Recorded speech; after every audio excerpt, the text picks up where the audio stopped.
Hey guys, I think we are live today. Live right now. We'll wait for some people to come in. I hope we're live. Give it a few seconds.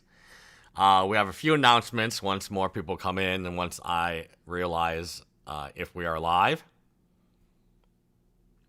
Still waiting. Oh, there's the Whatnot app. Yeah. Oh, thanks, Alex. So today, yeah, happy birthday to Justice for Tattle. It's got the little birthday cake. Justice for Tattle, is it actually your birthday today? Maybe we'll have like a birthday segment or maybe like a pet segment. So you can join our Discord and contact the mods if it is really your birthday. So happy birthday, Justice for Tattle. We'll begin with a Ludwig cameo. So here we go. This is Ludwig speaking Chinese. Now, interestingly enough, I kind of wanted to talk about this.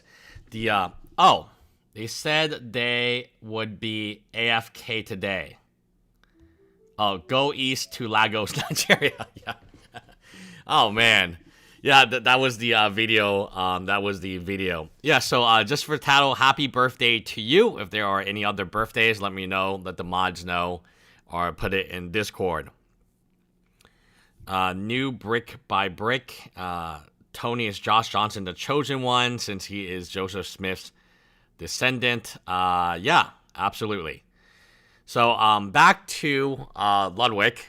So I've noticed a lot of white people are now making products. So there's actually a guy I watch. His name is like Kylie Rips. And he's like all over, like, you know, like I'm going to go on like Xiaohongshu, which is like the Chinese social media. And it's like all white people. I'm not joking. So so remember when TikTok was like down and stuff, and then all these people joined the Chinese social media called Xiaohongshu. It's kind of like Instagram. My God, it is like all white people now. I am not joking. I'm not kidding you right now. It's kind of mind blowing. It's all white people who don't know how to speak Chinese, like making videos. So kind of like this, yeah. So I don't know if I want to go on because everything I can go on is actually my wife's account, and my wife probably doesn't want me to show off her account. But yeah, every time I log into the account, because I don't have the account myself. But, so I use my wife's account. She is Chinese, and she does like the app a lot. She has the app on her phone, and I have it here. And then every time I log on, it's like people like Ludwig with like really bad Chinese. And we'll just play it right now, and it's not good. 在下福邻国王子，拜见陛下。 你不远千里从西方来到五洲，辛苦了。陛下，这怪红祖母绿。Okay, so yeah, his Bisha is okay, but then the rest of it, the Hong, so that's red. I don't really know what this is. 我福邻国所以为稀有的宝物。 Oh yeah, you can't even understand what he's saying. That's why you need the subtitles. I cannot understand what he's saying, and my wife and I, when possible, we always watch our movies in Chinese. When possible. Now, again, a lot of times there's no translation available. My wife's job actually is a translator. So, yeah, I think it would be funny to see her react to this. Because we're seeing like a lot of this type of stuff. Where it's just a bunch of like white people like speaking in like really bad Chinese, advertising like various like games. Like I said, when I go to Xiaohongshu, so like little red book, it's just all white people. Like speaking, I don't know what happened. One day I was going, I go there to look for Pokemon and to like look for like, oh, what's happening in Pokemon in China? Are they picking up Pokemon Magic? So I go there to like investigate like the Pokemon market in China.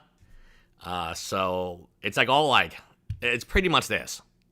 It's all Ludwigs like who.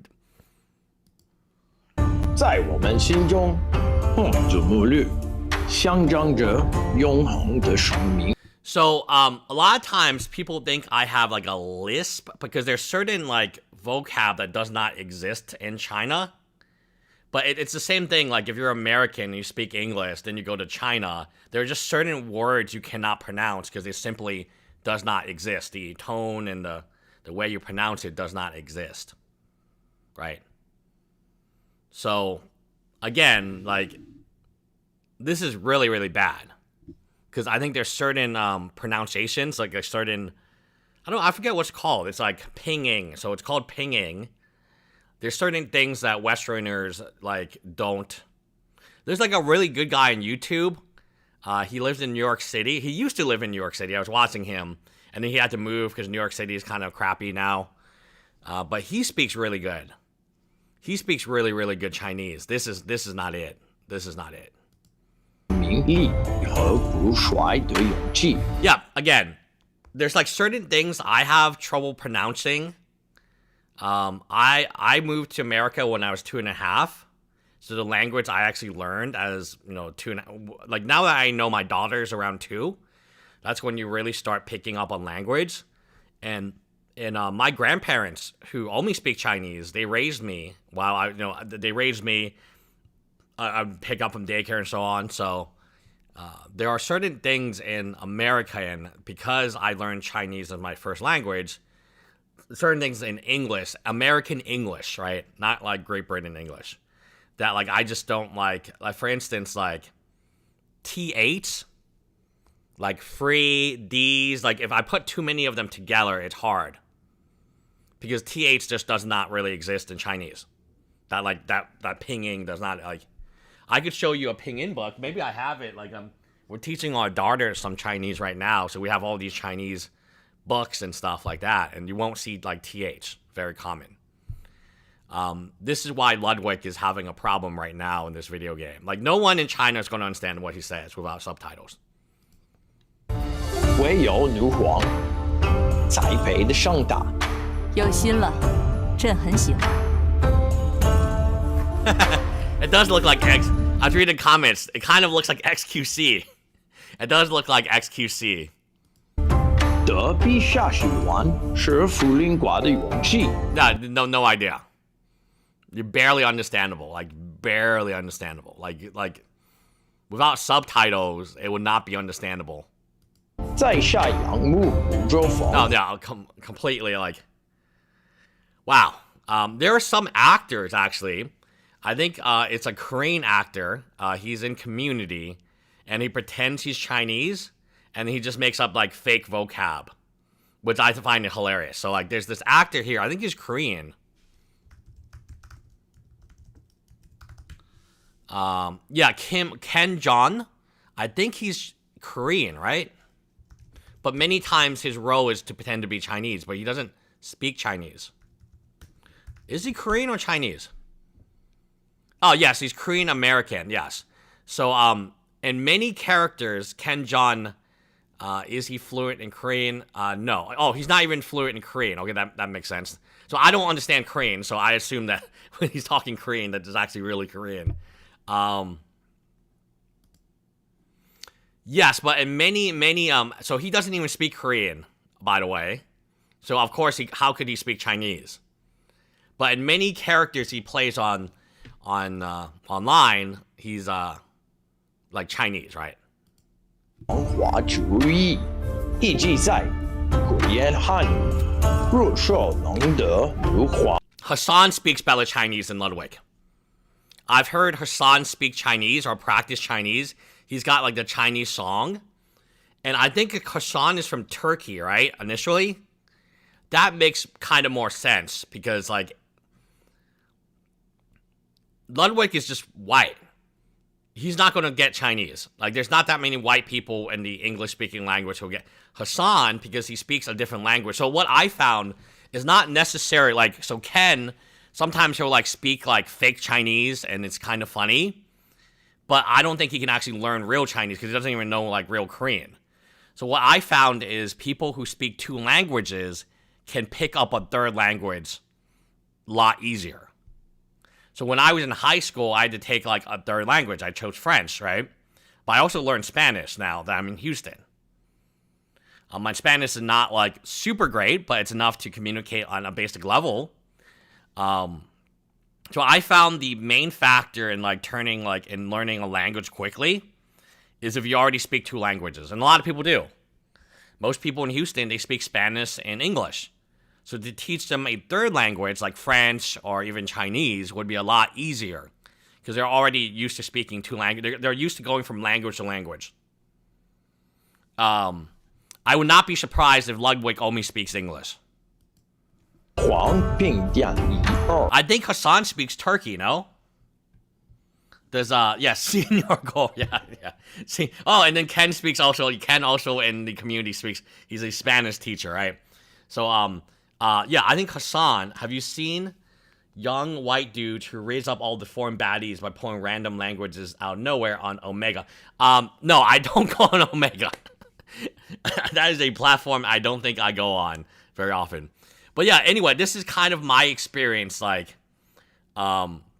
as a people who grow up with 2 languages are more likely to want to learn a 3rd language than people who grow up with 1 language and that's all they know, right? 二，便是在下，谁答得 Yeah, you cannot understand it without the subtitles. Like with the subtitles, I'm like, oh, okay.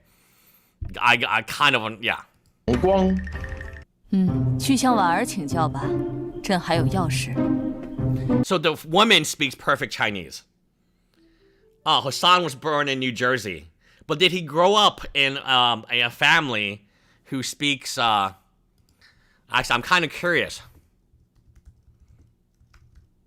Did he grow up in a family speaking Turkish?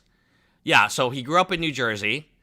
But yeah, he speaks Turkish. Yeah, so that's my point. It doesn't matter where you grow up. A lot of people grow up in Chinatown, and they speak Cantonese. My wife speaks Cantonese and Mandarin. Her full-time job is a translator for a larger company. So yeah, it's yeah. So I would think that Hassan would be able to speak better Chinese, and I've heard his song. I've heard him sing the Chinese song. Yeah, and it's not bad. Here he goes. It's time, right? It's time for this, right? We got to do it. Right? Now, of course, he's in this case, it's a lot easier for him because he's just repeating the words from a song, right? Ludwig is seeming like I think he's reading a script or something. 是陛下。 All right, not bad, Ludwig. I mean, not bad. Soon, Ludwig will be talking in Saudi Arabian. If I know anything about Pokemon Go, soon the whole country, we're going to see a lot of white influencers down in Saudi Arabia soon. Like, I was actually, so right now, as of now, I was not allowed to go this year, but I haven't gone in many years. There is a big card show called the National. And in the beginning, sports cards are really, really popular in China now. So the Chinese brands actually have a presence in these things. Now, what they sell like, oh God, I hope I have some of this stuff here. They sell like cheap stuff like this, like containers and things to put your cards in, and like boxes like that. So they sell a lot of cheap plastic that may or may not be top to store your cards in. So yeah, I kind of like thinking like, do I have some? Yeah, for instance, this probably came from China. The box right here. So it's a box that stores your booster boxes. It's really weird. Again, this is what a $3,000 box, $2,500 box. So then this is like $2. So what I've seen is now there is a lot of like white influencers promoting this product. Like this, I'm not talking about the Pokemon cards. I'm talking about the product that the box. Because in China, it costs like 5 cents to produce. And here in America, you can sell for like $2, sometimes $5. Like the really hard plastic cases can sell for like $30. Like the hard plastic, they call it acrylic. So now all these Chinese companies are in the Nationals, which is the largest sports card convention in I guess the world. And they're just selling their cheap, which, you know, it has use. I'm not going to say this is not a bad thing. This is good. I like it. Now, how much did it cost to produce? Nah. So that's why, like, you will see, like, all these influencers getting that Chinese money, because there is a shit ton of Chinese money right now. Wow. Okay, so going back to this. Okay, so we'll take a break here. We'll watch this stuff. But yeah, so the manual has been updated for daily operations and store systems. And the video I made recently about the Nigerian prince scammer, this is, like, really bad. I was expecting a lot more to, like, how to run your store, like, all this stuff. But this is, like, incredibly, this should be, like, this operations manual should be a red flag. If you owned a business before, for instance, you know, case bathrooms, cleaning, restocking, toilet, like, this is, like, what is this stuff? Like, you don't know how to take out the trash. If the bag is not full, combine it with other garbage cans. Wipe down all, like, this should be, like, basic stuff that you're doing. Why do you need a checklist for this? I'm not sure. Go, you know, like, it's a very interesting structure of their bonuses, and I probably should just make a separate standalone video on their employee bonuses, bathrooms, do's and don'ts, right?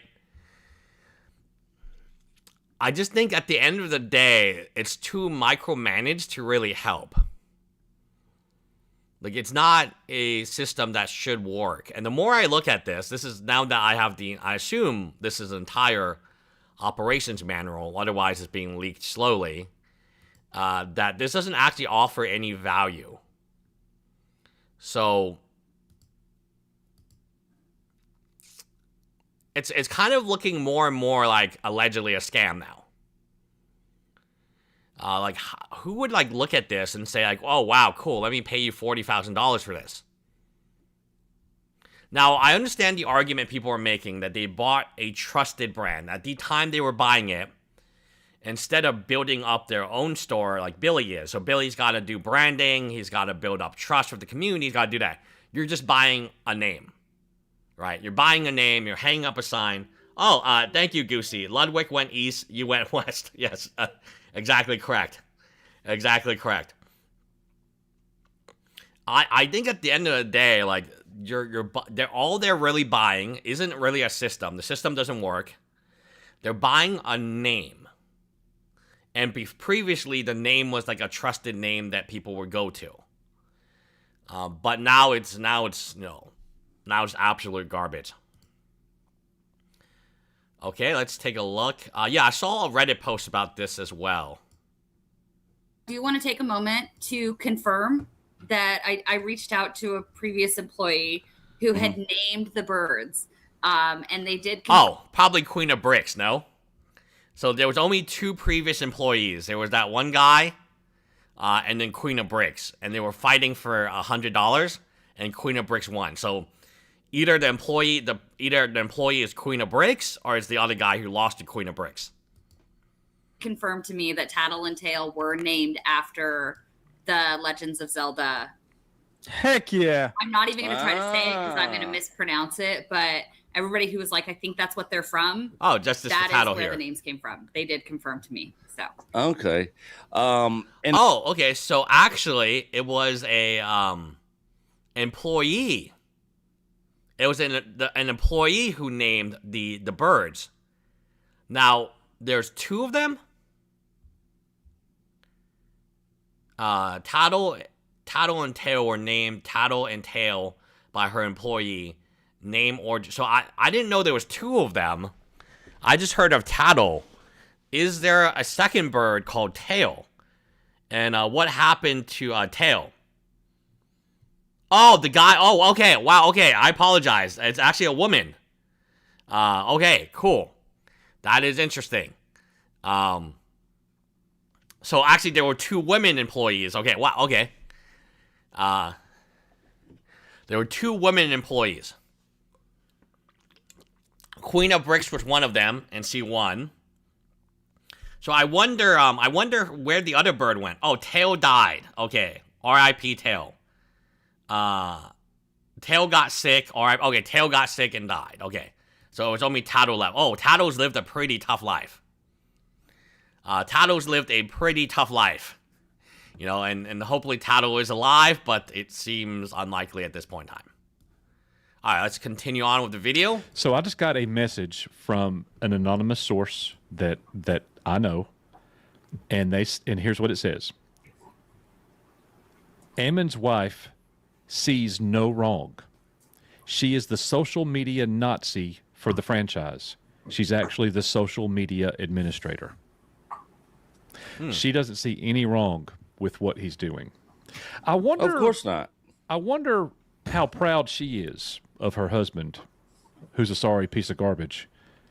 That, in my opinion, No, it's a fact. that he can't even go and do a live stream interview about franchising to a channel with 1.4 thousand subscribers. That he either he canceled it or it was taken down by. So I have an interesting story too. So like back in the day, so in 2014, I opened my Pokemon. I call it Pokemon store, but everyone knows it's a Magic store. His name was literally Magic the Gathering Lion, MTG Lion. So I call it Pokemon store because it's not cool to call it a Magic store anymore. Everyone loves Pokemon, but in reality, it was a Magic the Gathering store. And I opened it with my partner. He was a good friend of mine. I've actually been in business with, we did the food business as well. So we did the, what was it called? The healthy, like, food business. So we've been into, like, multiple, I met him at another friend's wedding. And then we're talking about business. We're talking about, my marketing agency. Oh, he has, a fitness. His name was Miguel. Really interesting guy. Like, I don't know. When it was just me and Miguel working, so at the time I met him, he was a single guy, I was a single guy, we were working on our Magic business, right, and things were going well. Then, eventually he married, I met his wife, my wife was lovely, but when the wife tries to get into the business that she doesn't really know about, so like to run a Magic, Pokemon, Lego business at the time, you have to be like a super nerd. But the wife wasn't that. The wife was like a fitness, like she wanted to be a fitness influencer, but she didn't like get enough followers or whatever. But that was like her dream. I think, again, like I'm going to just say from my point of view, I think when the wife gets involved or a significant other gets involved, then things kind of like get really, really tough. And that's what happened when I had my business. Like things were going really well. Until, like, his wife was, like, getting involved. She wanted to change the menu around. And she wanted to do all this stuff, right? And they wanted to do esports because he was actually a huge fan of the Houston Outlaws, which was, like, the esports team in Houston.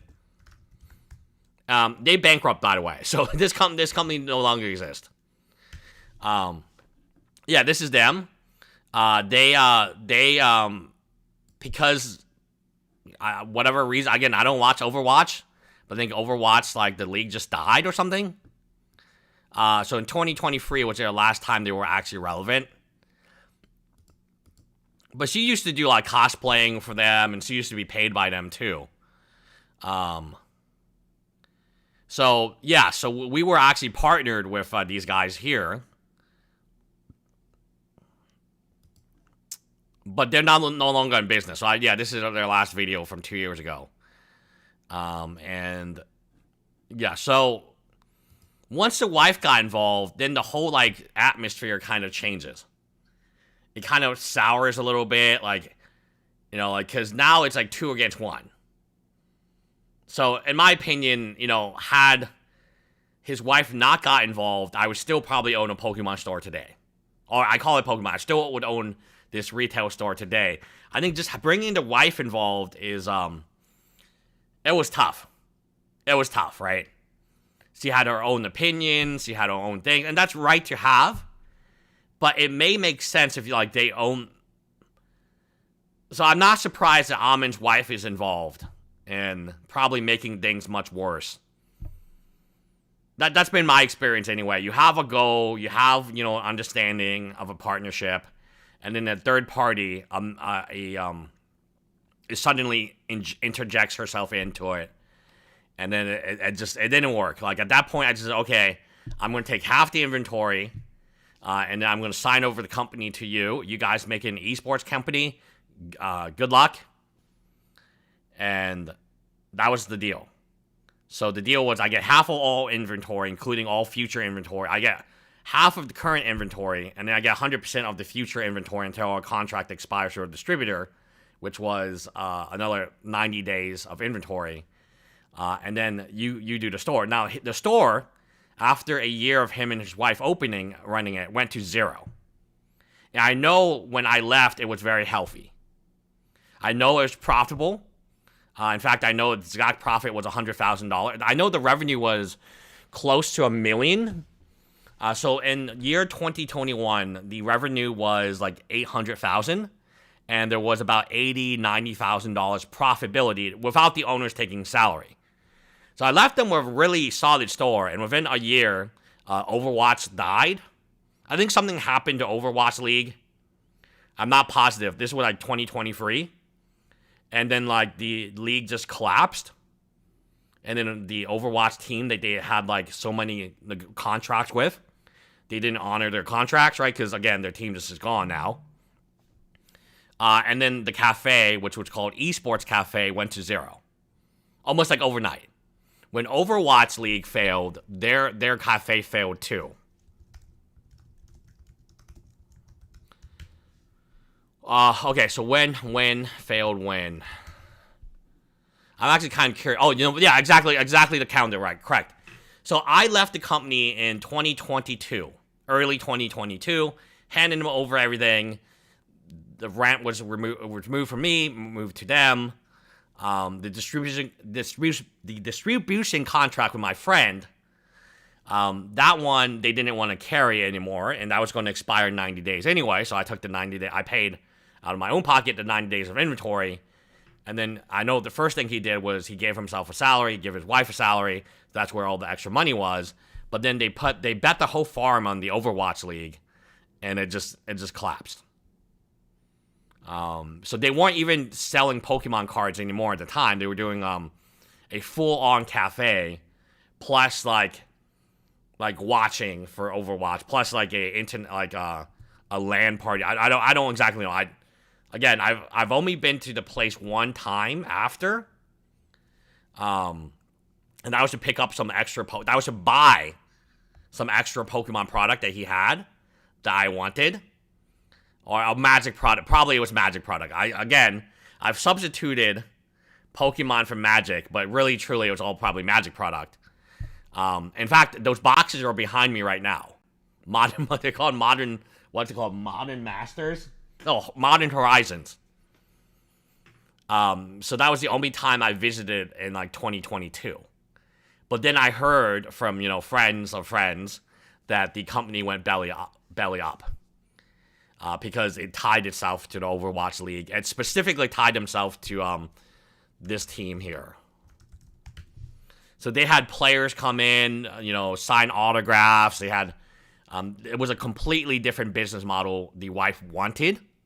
Because she was like an Overwatch cosplayer. So the store went from selling Pokemon, Legos, Magic, to now being a full-on cafe. And then also doing esports, specifically a partnership with these guys. They were like the official cafe of the Houston Outlaws. So I don't know how much money they paid for that contract or how long the contract was, but I do know overall it was a really, really bad type of deal. And again, that's what happened to my store. Oh, the husband and wife law team. Okay. Finally, we are on to this. Things that you're like, these are the so-called facts that are not facts. There are two things that I continue to see repeated no matter how many. Okay, Lust Team, a recent video by Brick Lover Brad shared a different perspective on the BAM situation that was more vocal on supporting. Okay, no, okay, we can take a look at that later. Oh, Rose! Rose is back. Rose. Rose don't need to promote this no more. He's got a lot of promotion. Oh shit, Copa. Oh my god, Copa. Okay, let me tell you a really funny story. I don't know if I should say this story. God, I remember this story. Okay. Pokemon Go comes out in 2016. So, like, do you guys know, like, no, I don't want to say it, but, like, there's initials, like, blank P. Like, there's an initial in front of P, and it's like how powerful your Pokemon is. So, like, a lot of times when you're like, oh, my Pokemon has this much blank P, like, you would just be talking about, like, the power of your Pokemon. And then, but C dot P also stands for something really, really bad. So I remember when Pokemon Go first came out, I think in 2016, I made, like, videos about, let me just show it to you, because, like, I can't say it. Because then our video will get, but this number here used to be called blank P. But blank P is also the initials for child blank. And we were making a ton of videos on Facebook about, we have the best, Pokemon, and this is their blank P, and blank, blank, blank, blank. And then we got hit on Copa. Copa came in and shut down our Facebook. And they shut down our Instagram. So we had to begin from again. Yeah, so Pokemon, like, the power level of your Pokemon is called blank P. But that's also something where, like, creepers would use this initial to, like, tell other creepers against children that this is, like, worth watching. So we were like, we were on the face. Oh, hey, look at, so Pokemon Go was huge for us, right? Because we did carry Pokemon cards. It did Pokemon Evolutions. It did help us sell a lot of Pokemon items. So I remember, like, every day, or we would have, like, 4 different posts on Facebook about blank P and how, we're trying to, like, do this challenge to get our Pokemon to the max blank P, right? This is back before, like, IV checking was, like, really tough to do, so it's kind of, like, random. And then it turned out, like, we got shut down. And when we asked why did we get shut down, it was because we got shut down for COPA compliance. And I was like, what do you mean? And they're like, oh, well, blank P stands for blank. I was like, what? And then it was, it's a way for people who are in that community of, jail people to communicate to each other. It's like a secret way to communicate. You just hashtag blank P. And that's what we were doing the whole time. And then they took away our Facebook and they took away our Instagram at the time. And again, then we had to, like, restart, like, it over again. They didn't take away our YouTube, though. But we did, after they shut down Facebook and Instagram and we figured out what it was, we just deleted all the videos on Pokemon Go. We just deleted every single video on Pokemon Go. Because just in case we were talking about, because the whole thing, oh, this is the blank P challenge. And then it would be like, oh, well, that's not good, right? So shout out to Rose. Rose is the creator of this. So sweepstake AIDS, but yeah, COPA is no joke, man. They can shut down your website. They can shut down all your social media. It's not a joke. AIDS. It did not write one of the rewards clubs that records a child's birthday. Oh no, yeah, you can't do this. That records a child's birthday for the birthday parties it books for 5-year-olds or into the privacy policy into the store, which tells the reader the site is not intended for children under 13. A company that plans in its own operations manual for a lot of children. Oh, God, no. With the shotguns and the... So, again, yeah, this is very strange, right? It's saying, like, hey, we're hoping there's going to be a lot of children in our stores, but then we're telling the law that children are not there. The post reads the documents against each other. Whether they add up to a violation is a question for the commission to decide, and it has not been asked here. The company knows the law by name. They've gone to conventions. Again, yes, correct. This is every anime convention has this COPPA compliance. Like it's a very powerful thing. They can just shut down your Facebook like this. And then you can explain it to them, but they're not going to believe you. They're just like, oh, this is some secret code of, like blank molesters, and it's like, oh, jeez. And then we immediately went on YouTube and deleted all the things, right? Because like again, we had no idea. But a lot of YouTube channels, a lot of Pokemon YouTube channels did get like deleted for a little bit in time. I remember like Trainer, whatever, he got deleted. This was like a big thing in Pokemon. Like a huge thing in Pokemon Go. Because everyone talked about like how strong their Pokemon was at the time. Because no one knew really about IVs and stuff like that. So it was a big discussion. The sweepstakes intended for adults aged 18 or older, sponsored, does not knowingly collect or store personal info. Oh, well, they did. They stored the guys' birthdays. The sponsor discovers that an entry has been submitted. Stores are built for children in the company's own words. Yeah, this is a very, very tough thing to do. At the end of the day, yes, you do want children, and you do want to know their birthdays, and you do want to do all, but you have to do it within the legal constructs of COPPA. Operations manual stocks the store bathroom with diapers. Oh, wow, that's actually very nice. You know what? I applaud that for them. As a dad with a kid who uses diapers, I wish more stores would do this. I actually applaud the fact that they have diapers. That's great. And the customer chapter names the child the conduit to the parents the store buys from. The store, yeah, I didn't think about it from like the children perspective from COPPA. The children party pages put at age 5+, the reward program, free to join, is one the company invites the customer to share with the whole family, and it records a birthday.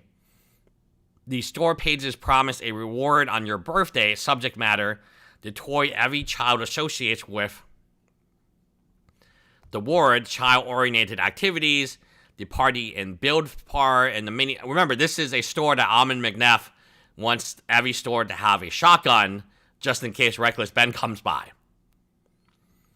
But then the policy is different, not intended for children under 13. Yet, the operations manual is specifically trying to get as many children under 13 as possible. The privacy policy of the store website says the reverse of the manual. The Anaheim store policy last updated in 2019, and the Salt Lake store policy last updated in 2021 uses the same words. The website is not intended for children under 13 or 8. But again, these birthday parties start at 5+, so there is a gap here. There's like,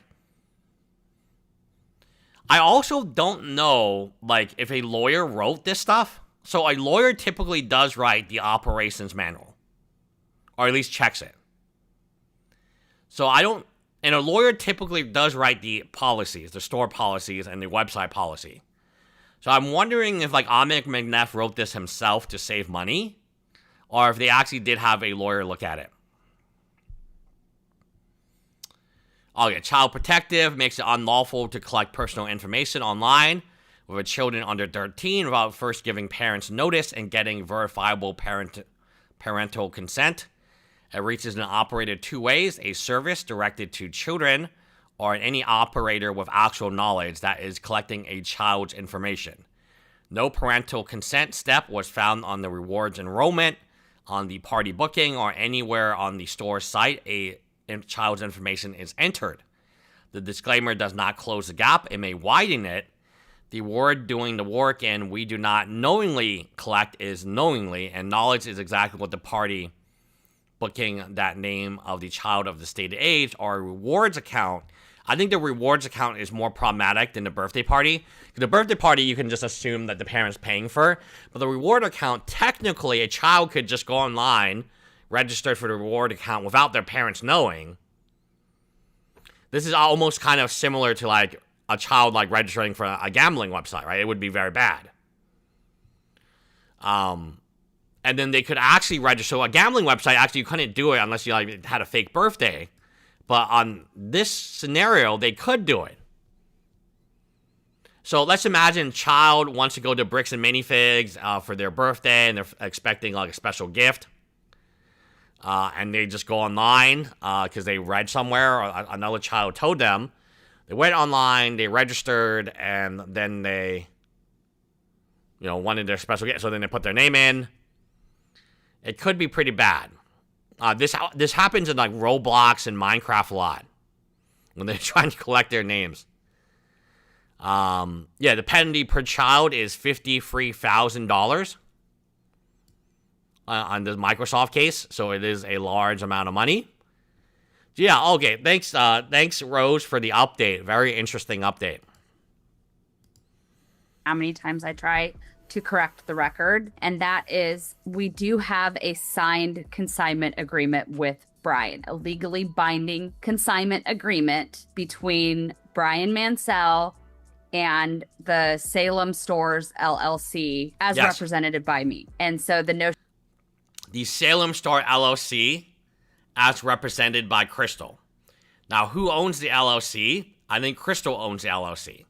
So this is a very interesting discussion that we're going to have next. Is who is actually did Bricks and Minifigs Corporate take over the consignment after terminating the agreement? The notion that it was a private contract between myself as a person and Brian as a person, or that there is no contract out there. Brian. Grand Rapids, Michigan, bam. Didn't get there August for. Oh, okay. Let's take a look. Thank you, Billy. I think that's like one of Okay, let's go on Facebook. Grand Rapids. Jesus Christ. Okay, something else that I have to say. About okay. Let me say something else. What am I going to say? There are a lot of OnlyFans members like getting into Pokemon recently. I think they're fake Pokemon lovers. They do these like fake Pokemon gambles and stuff like this. And it's very disturbing. And that's all I see on Facebook now is like I see a bunch of like OnlyFans models like promoting Facebook. Oh, they do have these summer camps for young ones. Yeah, look, the picture of these guys are not. Oh, no. Oh, no, Bricks and Minifigs. They're not even getting their... Lego is not even shipping. Their distributor is Bricks and Minifigs themselves. So there's no... You can't blame Toy House in this. Okay. So they were going to do a midnight drop. And now they canceled it. Oh, no. And then Will says, so do you support putting innocent people in jail? Okay, let's take a look at the friends. Let's take a look at what they've been saying. Probably they deleted all the things. Did another check... Oh, that's Billy. Okay, jeez. That's Billy. Shout out to Billy in chat. Did another check bounce, Almond? Will says, I noticed you guys delete all comments on here. Sorry, I just can't support your CEO and your franchise who support putting innocent people in jail for crimes they haven't committed. He clearly said, we're just making something up. My family fought for the freedom of this country so we could have freedom, and putting people in jail for no reason is not freedom. And we will not be silenced, so delete my comment like all the others you deleted, and yeah, that makes sense. But it does look like there is some drama, and these are important, these midnight drops, like, as a... God, like, these things are super important because it gets people hyped up. It gets a line around their store. People are asking, oh, man, cool. Why is there such a line out your store for Nidos? Oh, do you have Nidos? I don't know what a Nido is, but I'm going to stand in line here at Target, too. So these things are really, really important events, guys. So whenever a new Magic set released, you guys know what we got to do. We got to do pre-release weekend. Pre-release at midnight, and then Saturday, and then, yeah. So if you know Magic the Gathering, you know how important back in the day a midnight pre-release was. You would have 100 people in. Some of them just like get the product and they drop and they just open packs and that's fun. We used to do those pre-releases all the time for Magic. Not so much for Pokemon because no one gave a shit back then. But Magic, it was a big, big deal. Unfortunately, our new August inventory hasn't even shipped yet. Oh, wow. So new inventory, that can only mean Almond McNeff. There's no Toy House no more, so you can't blame them. So they're gone. The distributor Toy House for new is gone. They've been replaced by Bricks and Minifigs Corporate. And Corporate is no longer shipping the new inventory. We hope to have these sets by Monday or Tuesday, but we don't have a delivery date yet. Due to lack of goods, we're canceling our midnight drop event. So they had this big event planned out, and now it's gone. Well, gone. Boom, gone. So it looks like there is problems in paradise here. And that is not good. Brian has a copy of it. I have a copy of it. Our attorney has a copy of it. I believe the Kaiser Police Department has a copy of it as part of all of. Oh, so you mean they didn't get their place PO? Yes. Could make sense that BAM has some 90-day out invoices they haven't paid since it started in April. Absolutely agree. Maybe Lego is not giving BAM. So a shout out to CMAD. Maybe Lego is not giving BAM its Lego. Oh, Justice for Tattle. Yes, we have the birthday thing. I think, so I don't know if you saw this, but birthday shout out to Justice for Tattle. But yeah, I mean, Lego could have a 90-day, and then Lego didn't get paid.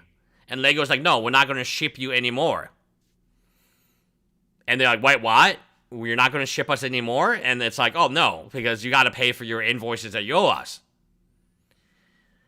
Regardless, Bricks and Minifigs has become the distributor for Bricks and Minifigs. This is going to end very poorly. How do we know this is going to end poorly? Because we've seen this story, song and verse, with Quiznos. We've seen this with Quiznos. They're double dipping. They're dipping on the 7% franchise fees. Then they're dipping on being the distributor themselves. So they're charging more money to the franchisees, and so that's dip one, and they get the franchise fee. Oh, see, Mad, thank you for $4.99. Wonder if BAM has invoices in the 90-day column that haven't been paid. New deal started in April. Yes, remember the deal. Yes, correct. The deal in April they still had Toy House. Mid-April they shifted to their new Bricks and Minifigs corporate distribution. That's a good point. So that was so it's been 90 days, which is the average time as an invoice. So did they even pay Lego? Remember, they don't pay their lawyers. Look, last episode we found out from BBQ they owe their lawyers. Almond McNeff owes his lawyers $500,000 of unpaid work. Almond McNeff owes the IRS money. Almond McNeff owes like a random bank money. So when your bank, the IRS, and your lawyer are all suing you for money that you owe them, is it that far-fetched to think that perhaps Almond did not pay Lego? Look, if Almond didn't pay Lego, what are we even talking about now? Like, we're talking about a business going straight to zero because all they sell is Lego. They have no other option. And this is the problem of selling only Lego. You're screwed. Right? Like, if there's any type of relationship breakdown with Lego itself, you're just kind of off on an island, and now you have no leverage against Lego. You have no negotiating power against them. If they say, I want to get paid, and you don't pay them, they're not going to send you any more Lego, and what can you do? And then your stores don't get any new Lego that they've ordered, purchasing order. So they made a purchasing order agreement. They're expecting to get Lego for midnight to, do this amazing midnight pre-release. It's the same thing, like, guys, if you guys know Magic, back in 2014, 2015, Magic pre-release was at midnight, Friday at midnight. That's your number one event. That's where you can get 100 people in and out. I cannot imagine, having a distributor fuck you over That specific day. Like, fine, if my product is late for the release, okay. But my product cannot be late for pre-release because 100 people just signed up for it. They called, they signed up, they put their name down. Some of them paid for it. So, like, could you, like, all the Magic players in chat, could you guys explain how crazy this would be in Magic? If we had, back in the day, now they don't do midnight pre-releases anymore, but pre-releases are still big events. But back in the day when they did Friday night, midnight, so it's Friday midnight to Saturday morning, these events were huge events. These were the biggest money-making events, like, of the whole, like, month for a store. For them to not, for a store not for a store to advertise their midnight pre-release to everybody and sign up 100 people. And then for them to, like, say, oh no, you are going to destroy whatever community you made. Your community is gone. Your community is gone. Because they're going to somebody else for somebody else's pre-release. Right? You guys know what I mean. Like, if you guys play Magic, you know exactly what it is, right? Man, Billy says, you're scrambling to buy clearance sets like a regular bum, just like me. Yeah, clearance sets are great. Billy, I saw this on clearance for you. Target is on clearance right now. Well, that's cool. Lego clearance. Like, there are a lot of really cool stuff on clearance right now. Like this. This is on clearance for $20. You can buy original price $50. I would check Walmart right now. Like, this. Okay, I saw this. Target clearance, 70. Again, this guy, what the heck? Like, he has a bunch of stuff on clearance. So, I don't know. Maybe, like, Target and Walmart are having clearances on Lego right now. So, maybe a good time to buy. Because that's all I'm seeing. Walmart clearance. 50, 80% off, 85% off. Like, I think you would be, but for them, they're looking for the new sets. They're looking for the new set, right? So, like, I could not imagine a store in the Magic realm in 2014, and you say, hey guys, we're having the new Ravnica, or the new Gatecrash, or Dragon, whatever it is, pre-release. We're having this amazing, Pharaohs, right? I think Journey to, I have boxes behind me. And we're having this amazing pre-release. Everyone sign up. Everyone get excited. We'll see you guys around midnight.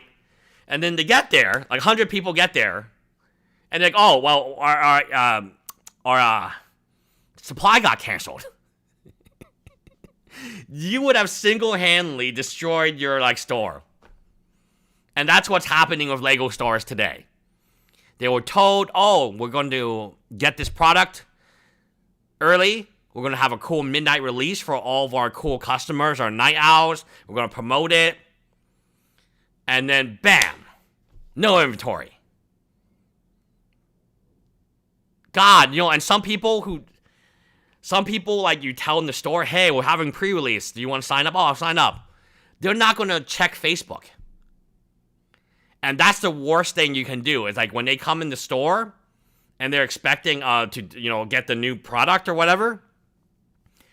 And you're like, oh, didn't you check Facebook? And it's like, what? No, you told me about the pre-release. I'm here. Where's my product? There are going to be a lot of angry customers at that Bricks and Minifig store. Due to no fault of their own. All of that, C-Mad says, if you aren't discounting your bills, you're throwing a minimal 1.5% of pure profit away. Absolutely agree that there are, vendors will cut you off if you have an invoice not paid in 90 days. I agree with that. They'll have to pay them in order for product to ship. And in 30 days, those 60 days not paid invoice become not. Yes, it is a cash flow problem. If Bricks and Minifig Corporate, because they're in multiple lawsuits right now. Crystal is suing them. They're suing Ben, Brian Menzel, and Victor. Whatever reason they're suing Victor. I still think Victor should get taken off, but that's just me. Of the lawsuit. And now Amin McNeff is fighting. He currently is in court against his own lawyers for $500,000 of unpaid legal bills. So if you're not going to pay your lawyers, who are you going to pay? If you're not even going to pay your own lawyer, you're going to pay Lego? Corporate has never once reached out to me to ask for it, but the contract exists. And yet corporate has made a whole bunch of comments with innuendo and suggestion. Corporate is using a rough draft of the consignment agreement. Billy, that's funny. I had $18, but I spent it all on super chats. Worth it. Yeah, Billy. When is your store getting renamed? We'll do a big promotion for Bill. We'll live stream from Billy's store, new store, when it comes out. That they pulled from the Salem email account that Brian had sent before we signed it. So that's not the signed version. I had sent back notes about things that needed to be changed. So they're operating under a first draft and then acting like that is the final draft. And one of those substantive changes was in his original draft, he wrote, "Oh yeah, and you sign it here as, Chris Norman." Me pointing out that it needs to be the LLC. No, this needs to be with the LLC. And I don't know that BAM knows that. They should. They're in the comments and they're watching all of these videos. Yeah. But then again, BAM is not very smart. So I think they probably should know. It's one of these things where you should know, but they probably don't. Because based on their previous behavior, they just, it's kind of like the U-Haul. You should know, but they don't know. There were a couple of factual things. That's it. What was the other? The second is also related to that consignment is this idea that I've seen repeated online that we were behind in payments to Brian or that we weren't making payments to him. We were not behind in payments. His next payment was due November 15th. They took the store from us November 14th and said Brandon was taking on all of the consignment liability. It was no longer my responsibility to make that payment to him. Brandon will take taking on the business, he takes on all that kind of stuff. Previously, that so that is something that Kai McAllister, I don't know why he said that because he doesn't need to say that, but he said it. And then Brandon's sitting there and he doesn't deny it, right? So I think whatever happens, the consignment has shifted. It has 100% shifted over to corporate or to Brandon himself. Because that is a contract. That is a agreement. That is a verbal commitment. So many times you can have a handshake deal. That's what we call a handshake deal. No one witnessed it. It wasn't on a paper napkin. So it's really hard to tell. But when you have video footage camera of corporate telling Brandon he's going to take care of the consignment, that's it. In my opinion, it doesn't really matter what happened before that point. They took over consignment. You literally have a guy from corporate saying Brandon will take over consignment. Okay. And that can happen for, that's because they want to kick Krista out. So that can happen. That's a deal. It's a contract. It's a verbal commitment. It's a verbal contract. Talking to Kai on the phone and Brandon in person about what was owed to him, how to find what was owed to him, how to identify everything that belonged to him. He has not been paid his percentage yet. And if I don't have the tickets, I won't know how much I need to pay him. We were not behind in payments. That payment was due the next day, and that was corporate that night with their termination agreement within the franchise agreement itself took on full legal liability of that. That's why Brian Menzel came in the next day on the 15th. So it was very strange how Bricks and Minifigs, who doesn't really know what's going on, corporate, was able to plan it on exactly the night, a few hours later, Brian Menzel would come and try to get his cash or get the payment, and they would be like, "Oh, there's new ownership now. We don't owe you anything." seize a business, when you seize an LLC, you cannot take responsibility for the assets of that business without also taking legal responsibility for any of the liabilities due. Because if you could do that, by the way, for the people out there, you guys know this, for the people out there going, why can't you do that? Otherwise, every business would operate that way forever. I'll set up a business, I'll have someone else run it, and then I'll take just the money owed to me. But yeah, so what would happen is, okay, I would set up a business. I would spend all my money. I would max out my credit cards buying Pokemon cards, and then I would have another business that my wife owns, and they would buy this business, and they would only buy the assets, right? And the liabilities we would just declare in bankruptcy. So legally, you cannot do what a lot of people are saying. You cannot buy a business. You know, like again. Otherwise, we could all open a business. Like, let's say we all open a business. We go out to a convention. The business spends $100,000 overpaying for everyone's Pokemon cards, okay? So that's the business asset. The liability is the $100,000 that we owe to credit cards or bank or something like that. SBA. And then another business comes in and says, oh, I'm going to take all your assets. That other business also owned by me, by the way. And I'm like, oh, well, I have this, so I have the Lust business, and then this is the Lust 2.0 business. So we'll just take over the business. We'll take over the $100,000 of Pokemon that you just bought. We'll leave you to $100,000 in debt. And then, oh, by the way, bankruptcy. So we could continue to do this forever. You know, if we could just take the assets of a business and not the liabilities, we would be like, everyone would be super rich. And bankrupt, you know, we have a lot more bankrupt businesses for sure. IO. Oh, CMAD says Lust based on the FDD AM doesn't seem to have a credit facility set up for short-term loans to pay the ordering bills for 250 stores. Yes. I don't know how they do bank accounts. It's really weird. In Crystal's case, it seemed like they actually have the bank account. In Last Relic's case, it seems like they actually have the bank account. So it's a very bizarre thing of like personal bank accounts, and there's like not actually a template in place for every Bricks and Minifigs might be slightly different. And for instance, Last Relic, he had a lease to his name, but in Crystal, the lease was in corporate's name. Would be more profitable, and every store would do that every year. Yep. There's a reason why year. they can't do that type of behavior in most settings, and definitely not here. We see you. Absolutely correct. So that's a good point. That was a good point that he made. Otherwise, we all could do this and all be like super rich.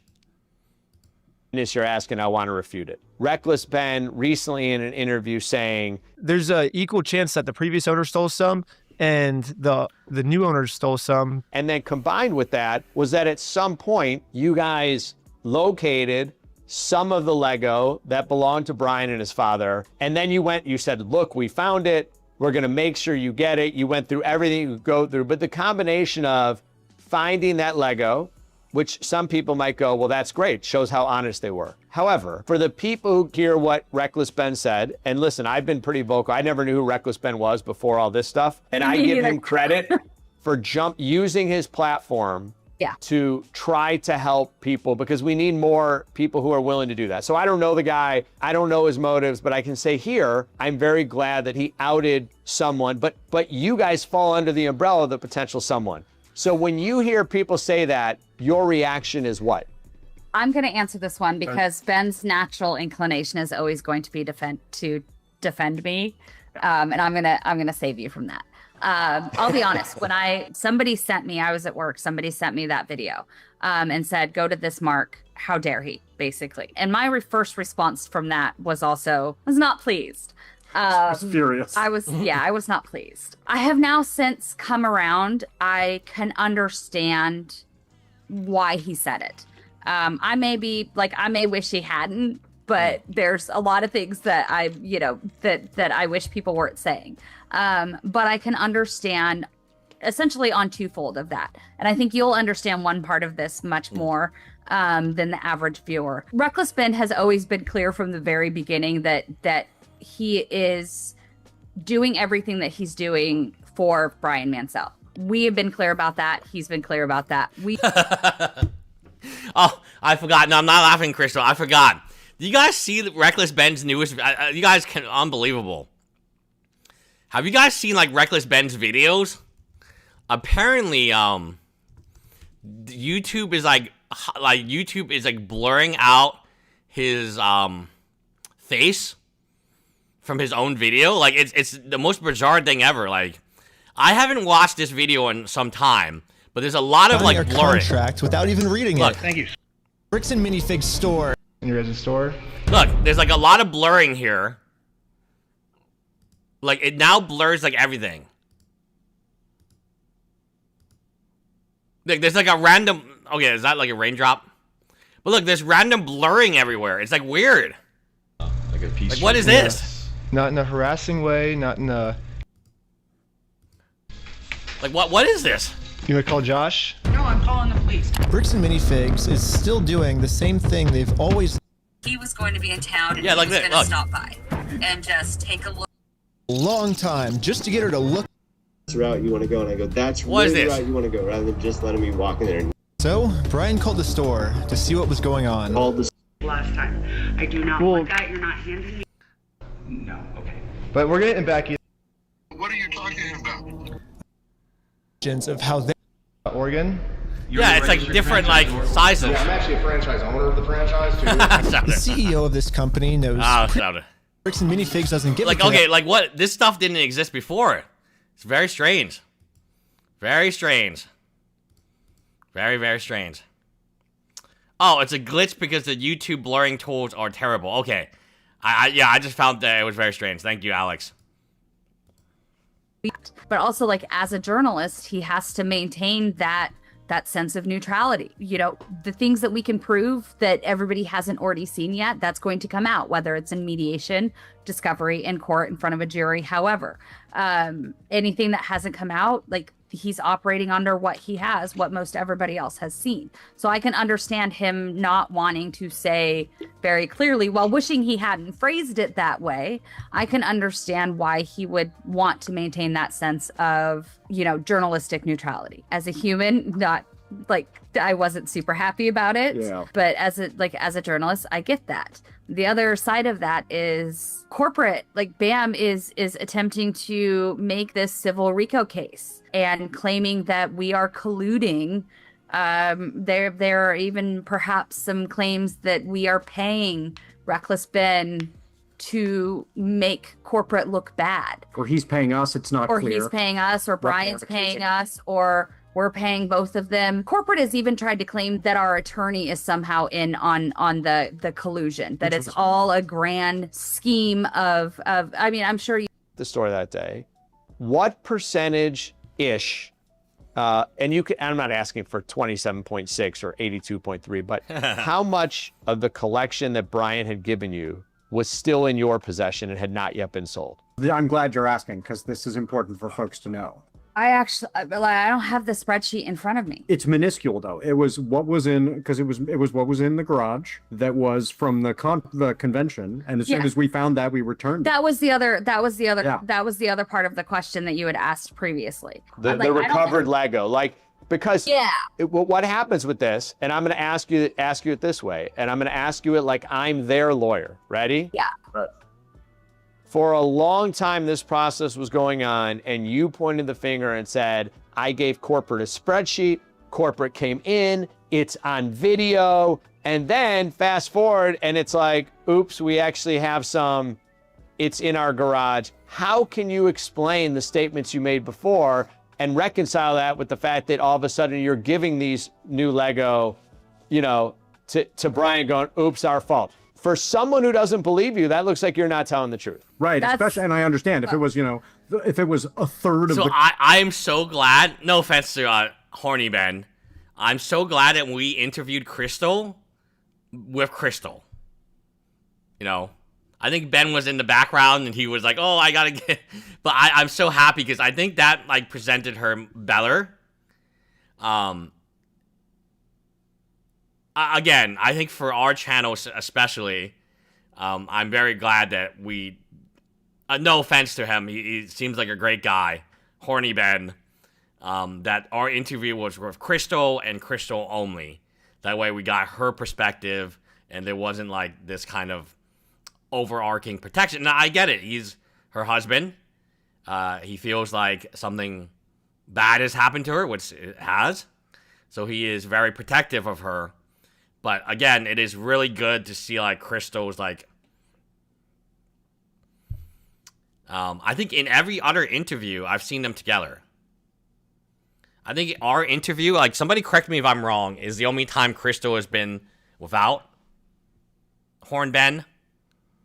Yeah, see, I wouldn't know if assisting would make sense, but it's you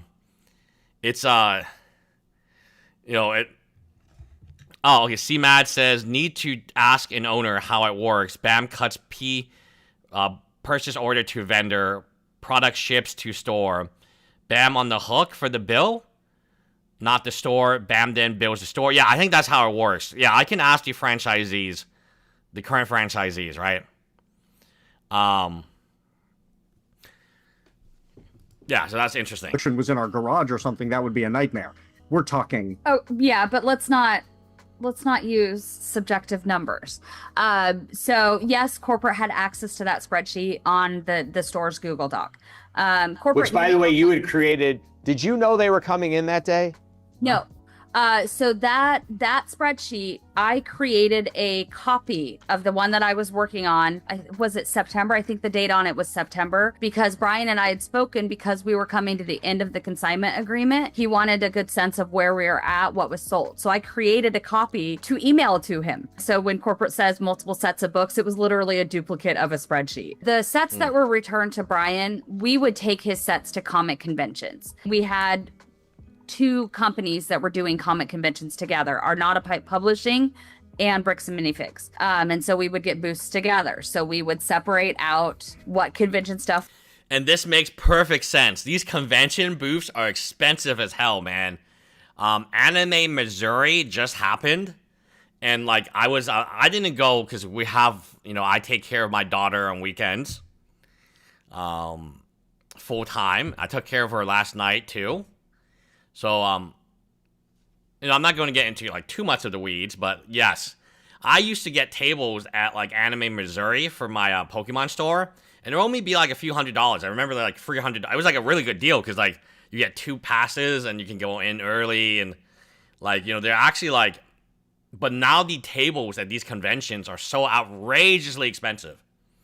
I forget how much an Anime Missouri table was this year for like not Artist Galley, a vendor. We always did vendor. But I couldn't believe it, because like back in like 2015, 16, we didn't do it in 2024. What the hell is this?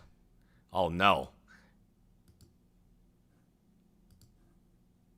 We got hit by we got hit by a virus, guys. Holy shit. When you type in Anime Missouri, you get hit by a virus. Let's just ask AI. Jesus Christ. We got hit by a virus typing in Anime Missouri. How much does an Anime Missouri vendor booth cost? In 26. Holy shit, we got hit by a virus. Okay. Jesus, Anime Missouri is so bad. Okay, so yeah, it's like thousands of dollars now. But back in the day, it was like $200, $250 for like the same type of booth.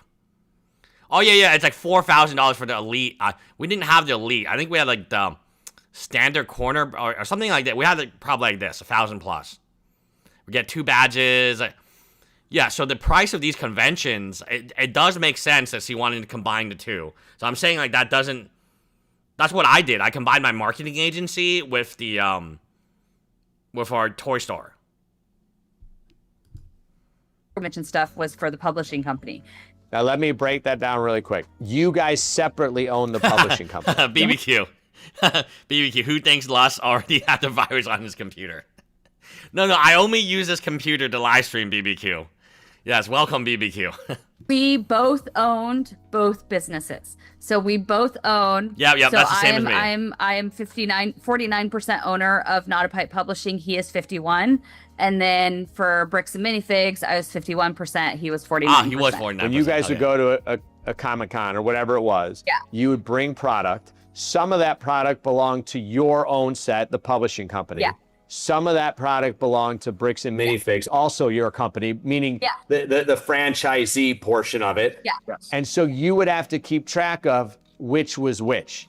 Yeah. And then I mean, it's books and it's Lego, so that wasn't. Oh, so you know, pretty that easy. wasn't. So we just get an extra large booth, and so half of the booth would be the publishing that's what we company. do. The other one would be the Bricks and Minifigs. The whole reason this.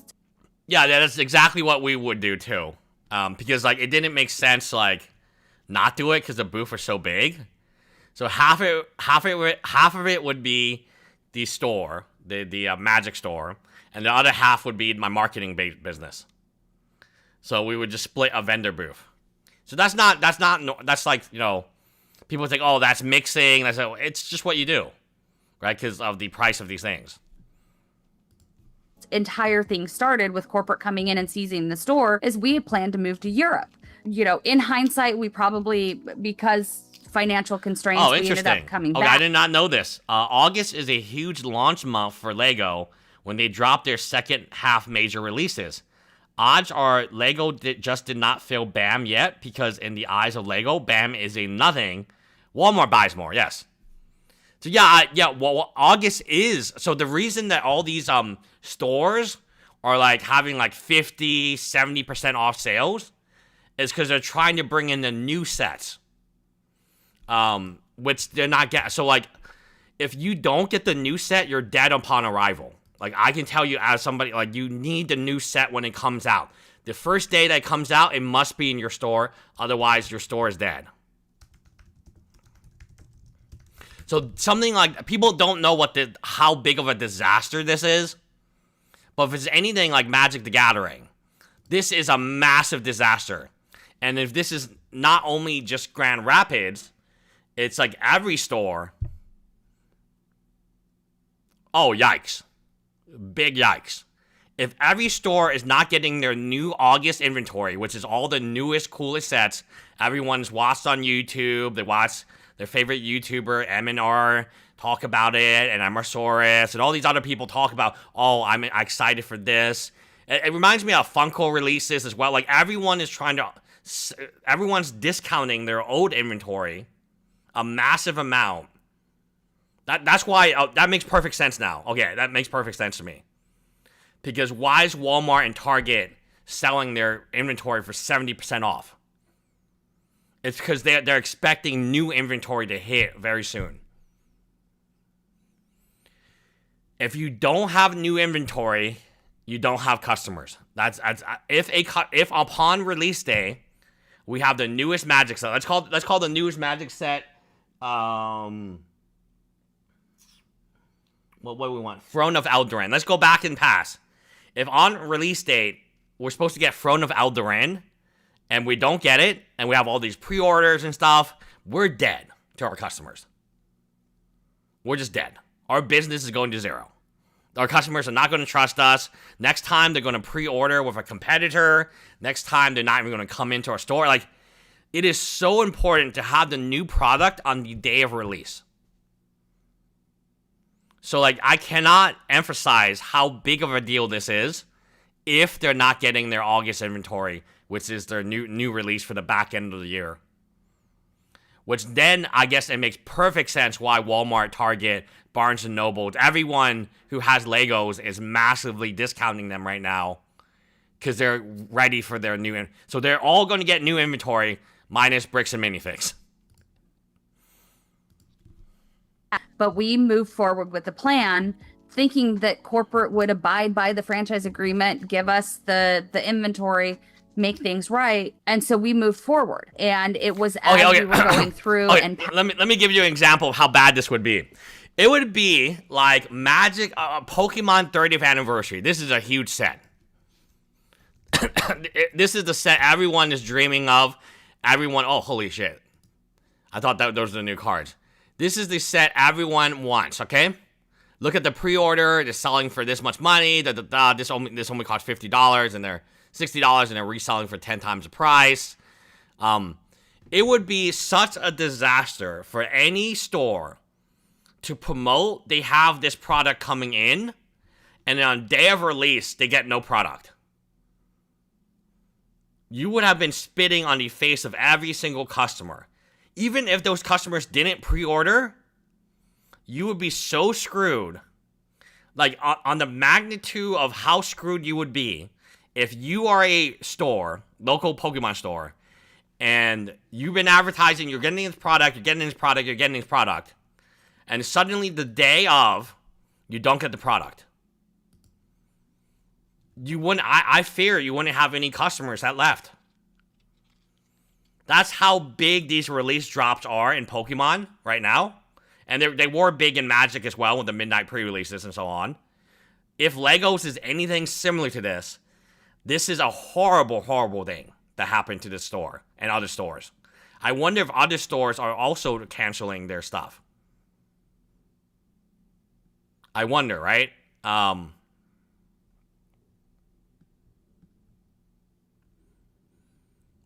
Release drops are by far the most important day for any store. Not even close. Like, not even close. Why are they doing Christmas already? I don't understand. Christmas is already here? Oh, Christmas in July. Oh, yeah, so it's kind of like a... But yeah, this would be like, if you were... to give you an idea, like if you're a Pokemon store, this would be like Magic 30th. And you're going to have like a midnight drop, or you're going to do some special event. And then suddenly you don't get the inventory. Do you understand how, like, your customers might riot? They might literally riot if you could, especially if you took pre-orders for Magic 30th and you weren't able to fulfill them. Up the house to figure out what to donate, what to sell, what was getting thrown away, all of that stuff. We finally got into the very back corner of the garage where all of that convention stuff was stored in totes. And so as we're going through all of that stuff, then I found the tote that had some leftover sets from the Bricks and Minifigs portion of the convention. And then I reached out to Brian. And then there was, because he was already dealing with corporate and dealing with the Kaiser Police, it was coordinating when's the best time to meet up. And so we had 13 sets that were on that inventory spreadsheet. So anything outside of those 13 sets that M&R purchased were never on that inventory. There were 13. I have the numbers. Brian and I sat down and actually signed a witnessed thing with the list of sets, the list of minifigures, and then there was a tote of 300 and, I have it written down back there. I believe 347 minifigures that were duplicates of ones we already had in the case. So they were never actually added to the inventory because I just hadn't gotten around to, because they were duplicates. If we had sold out, I would have added them to the inventory and priced them, but I'd never just gotten around to inventorying them. And to be fair, you didn't know that corporate was going to come in that day and say, we have your store at this minute. Yeah. Brian also knew all of those minifigures had not been inventoried yet. It's really easy for other people to sit back and go, but you had them for a year. How didn't you get around to them? They were duplicates. We didn't need them yet. It wasn't a focus. If we had needed them, I would have done them. Brian knew we had check your Discord DM. A BAM location took... they started Pokemon? Good for them. Good for them. That was always my suggestion, to start a Pokemon.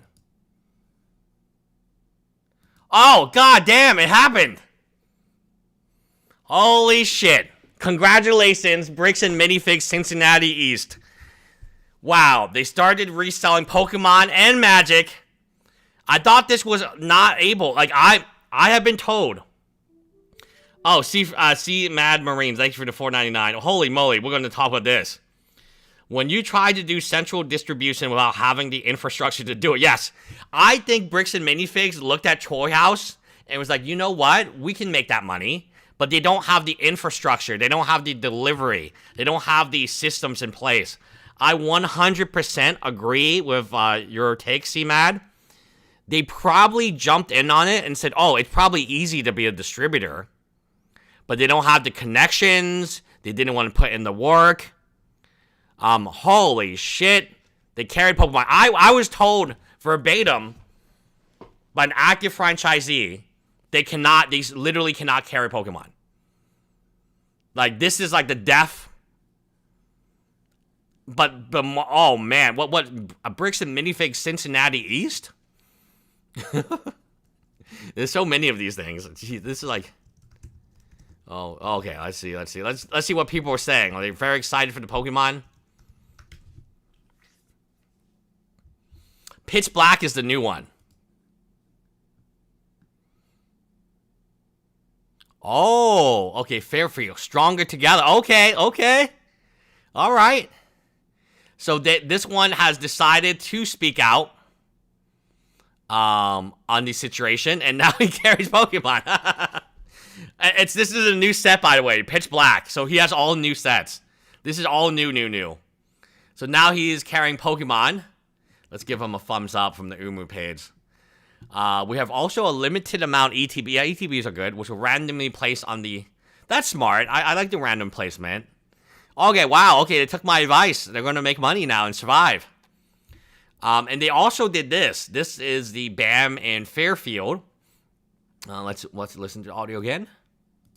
To jump on here and talk to those of you specifically who have been following along with this controversy with Bricks and Minifigs Corporate, who are concerned, frustrated, angry at all the information and things that have happened over these past 2 months almost. So to do that, we're going to have to do a little bit of things that I can say and things that I can't say. What I cannot say on any BAM supported channel right now is whether an independent franchise owners association exists. What I can say in person is they're not only carrying Pokemon, they're carrying Magic too. Which I told him to do. Spider-Man. I don't even recognize Magic anymore. I'll be honest. This stuff is like really weird to me. Like Avatar, Teenage Mutant Ninja Turtle, Spider-Man. I don't really know if I can get behind this, but okay, it's a good idea. It's a good start. Oh, we're A for Drift. Oh, yeah. We're back to A for Drift. We got some Magic. Oh, here's Marvel. I know Marvel does really well. So they got some Marvel. I don't know what this is. Some type of land. Oh, Final Fantasy. Again, I don't really, relate to this type of stuff. But it's good to see that they carry Magic, and it's good to see that they carry Pokemon. Now, if I had to give them advice, and I'm going to give them advice now, in case they're listening, I would definitely carry more Pokemon than Magic. I would also look into, Disney Locana. I would also look into Riftbound. I would look into One Piece. I would also look into something called Nidos. I don't know very much about Nidos, Locana, or Riftbound, but it's a new, you want to get in early. You don't want to get in late. Magic, I think is too late. Magic, I love Magic. I do. But I would much rather have Pokemon than Magic. I would much rather have a whole display of Pokemon. Where? I would much rather have a whole display of Pokemon. Okay, this is a new store, by the way. This store was in 2024, so they are still probably in a contract for 10 more years or 8 more years of a 10-year contract. Is anything. So if you have more questions about that, please feel free to come talk to me in the store. What I can say, hey, I just wanted to jump on here and talk to you for purely informational and non. BBQ, I own the largest Magic store in Houston from 2014 to 2022. I have, right now, at any given time, I have between 500 to 600 dual lands from Revised, and another few hundred from Unlimited, and another few hundred from Beta and Alpha. I just collect dual lands. If you know anything about MTG Lion, you know I just hoard dual lands. This is right? At one point in time, I was offering 20% higher than any buy list online for dual lands. And I just like them. I just have binders and I have a whole binder of them. And it's oh, cool. I wish I collected more Moxes and Lotuses. So the one thing I would have changed in the past was, because Moxes and Lotuses were so cheap back in the day. But I didn't. I collected lotuses. Oh, BBQ, I know how to play the game. I played old school Magic. I played that old school. I was watching, what was it? I was watching some comedy thing, and they were talking about, like, old school music. And then I played that old school Magic, you know, before, you know, they had this type of stuff. It's not that I don't like Avatar or Final Fantasy. I do. But, like, for Magic, you know. CMAD, if the climate surrounding BAM, I'll do it and then challenge them as to why I can't sell product. Exactly. Literally in the BAM's own operations manual. I can show it to you right now. They talk about Magic. They talk about creating the same atmosphere as Magic and Pokemon. It's in their operations manual itself. I'm going to find it for you guys.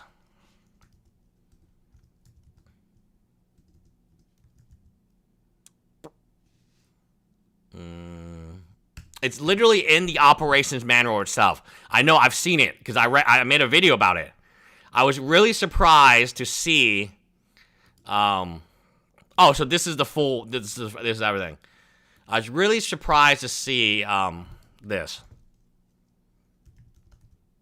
Yeah.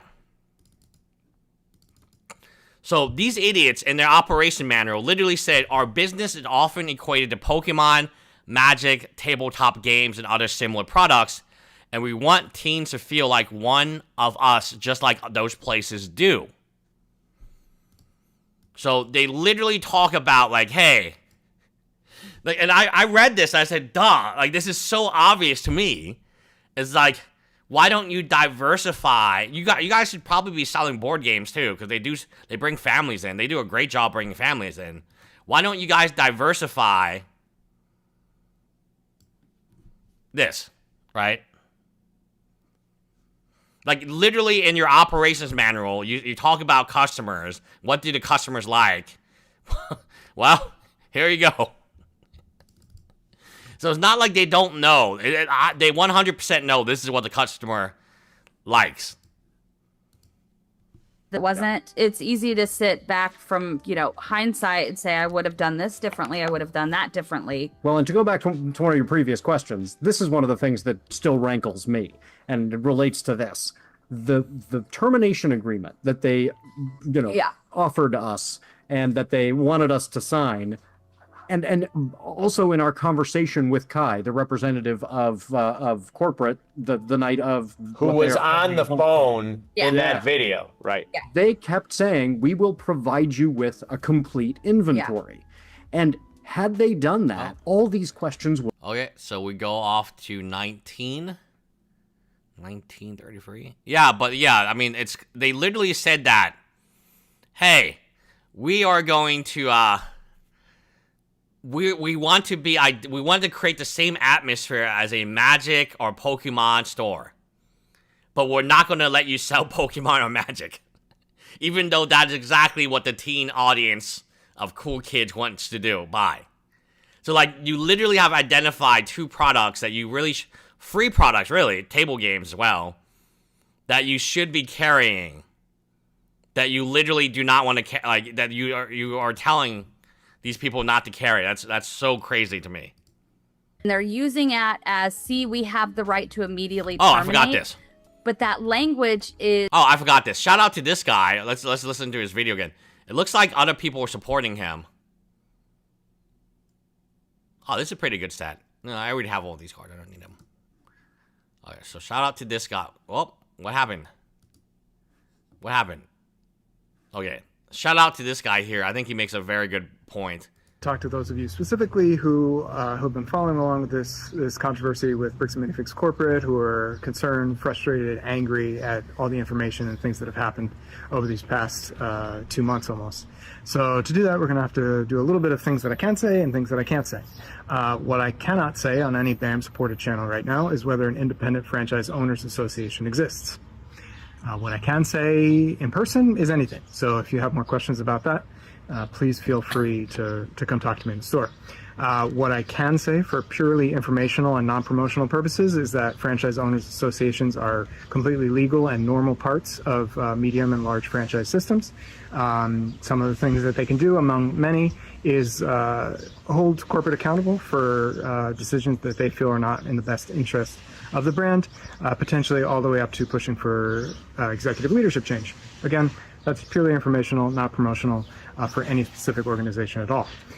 What I can say is that last month I resigned from Franchise Advisory Council. It's a corporate-led entity of a small group of franchisees who meet regularly to kind of provide a franchisee perspective to corporate.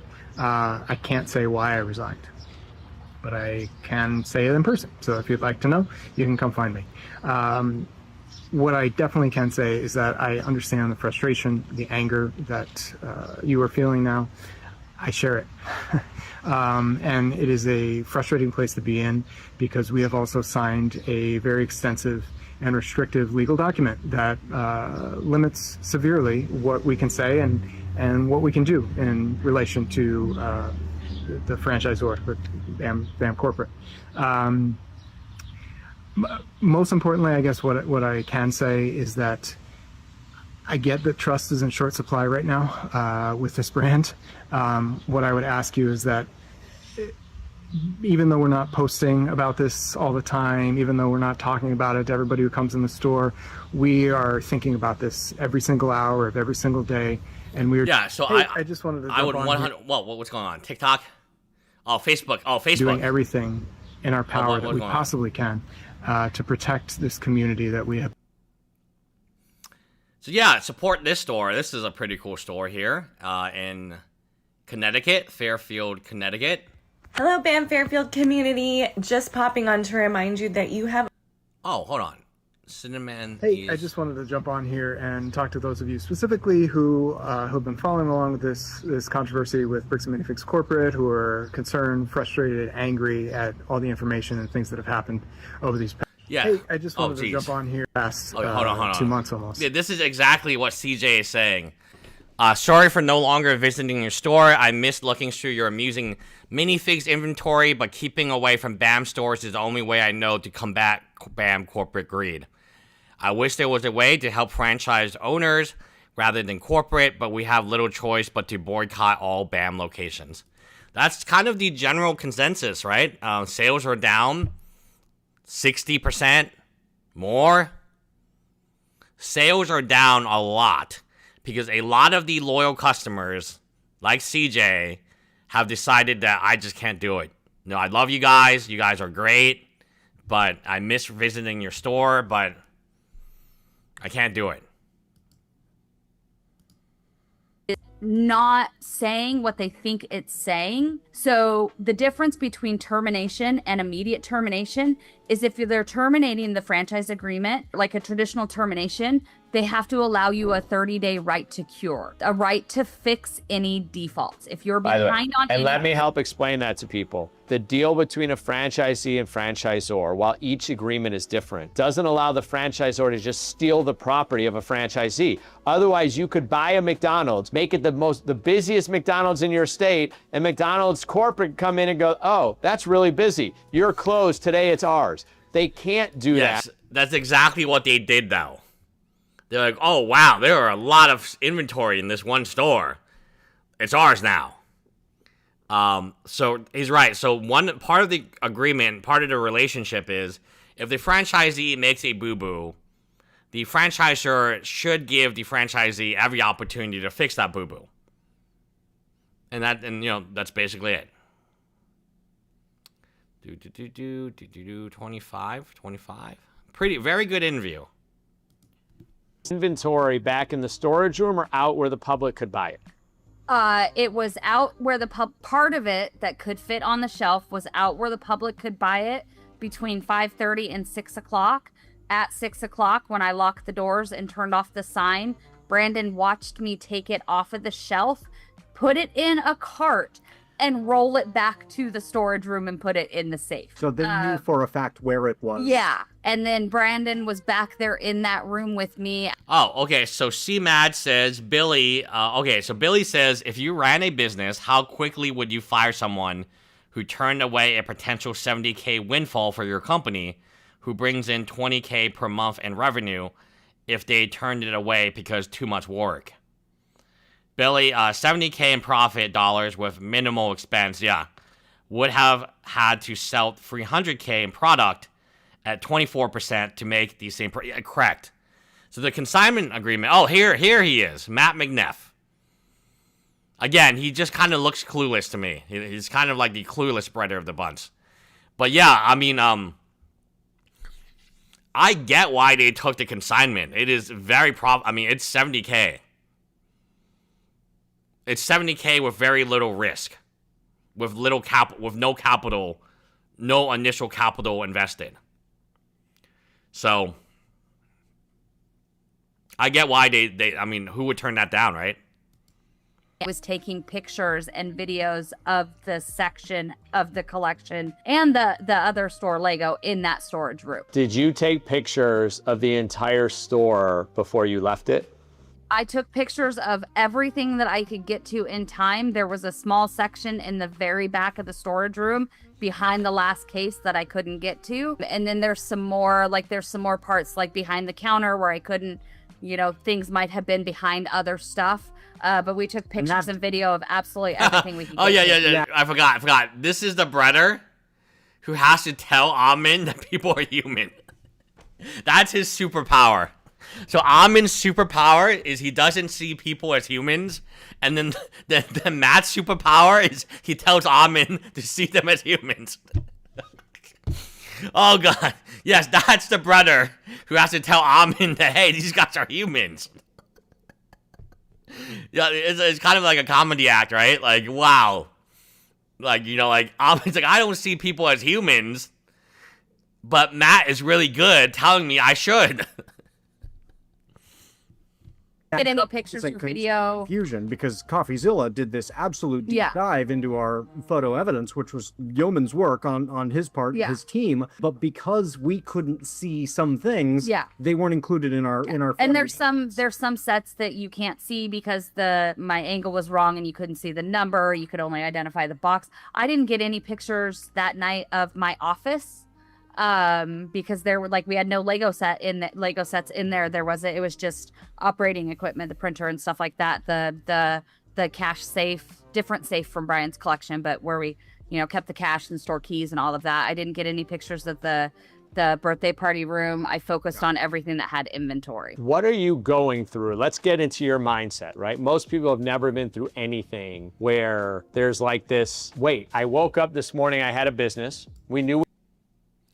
Okay, 229, 2910. There we go. Thinking behind that of let's keep it civil, get as much documentation as we can, and then they told us you have to leave the minute you receive that termination letter in your email. You only had it on assignment. You did not own it, and yet every night before we'll call it the takeover, you chose to protect Brian's stuff by putting it in a safe. Yeah. Right. Corporate didn't do that. You did that for about a year. Yeah. So the same person who every day put the stuff in a safe in case of a break-in, which had happened, it could happen, the same person who went to that level to protect the Lego sets and all the Lego that were there is the person that corporate's pointing the finger at as the one who stole it. When you put it in the safe that night. So there is this kind of interesting thing, maybe Brandon didn't tell corporate and he just stole all the Lego by himself. Remember, corporate, again, if you are to believe Amin McNeff, now Amin McNeff, he has proven himself to be a sociopath, but there is kind of a hypothetical here. What if corporate hired Brandon to, whatever to do, terminate, and Brandon was like, oh, this is a great opportunity for me. Let me rent a U-Haul. And corporate didn't know about the U-Haul. When I mean corporate, I mean Amin McNeff or Matt. Because they were like, oh, why do you need a U-Haul? Don't just drive a truck. there is a scenario where Brandon just goes rogue on himself and just sees all and remember, he is the private shopper.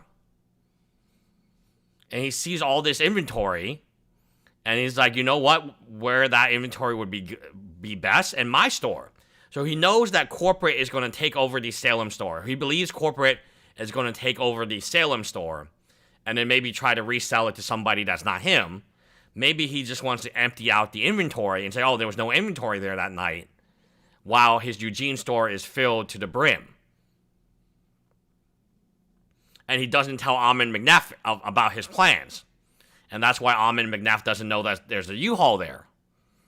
Matt seems quite surprised that there's a U-Haul there.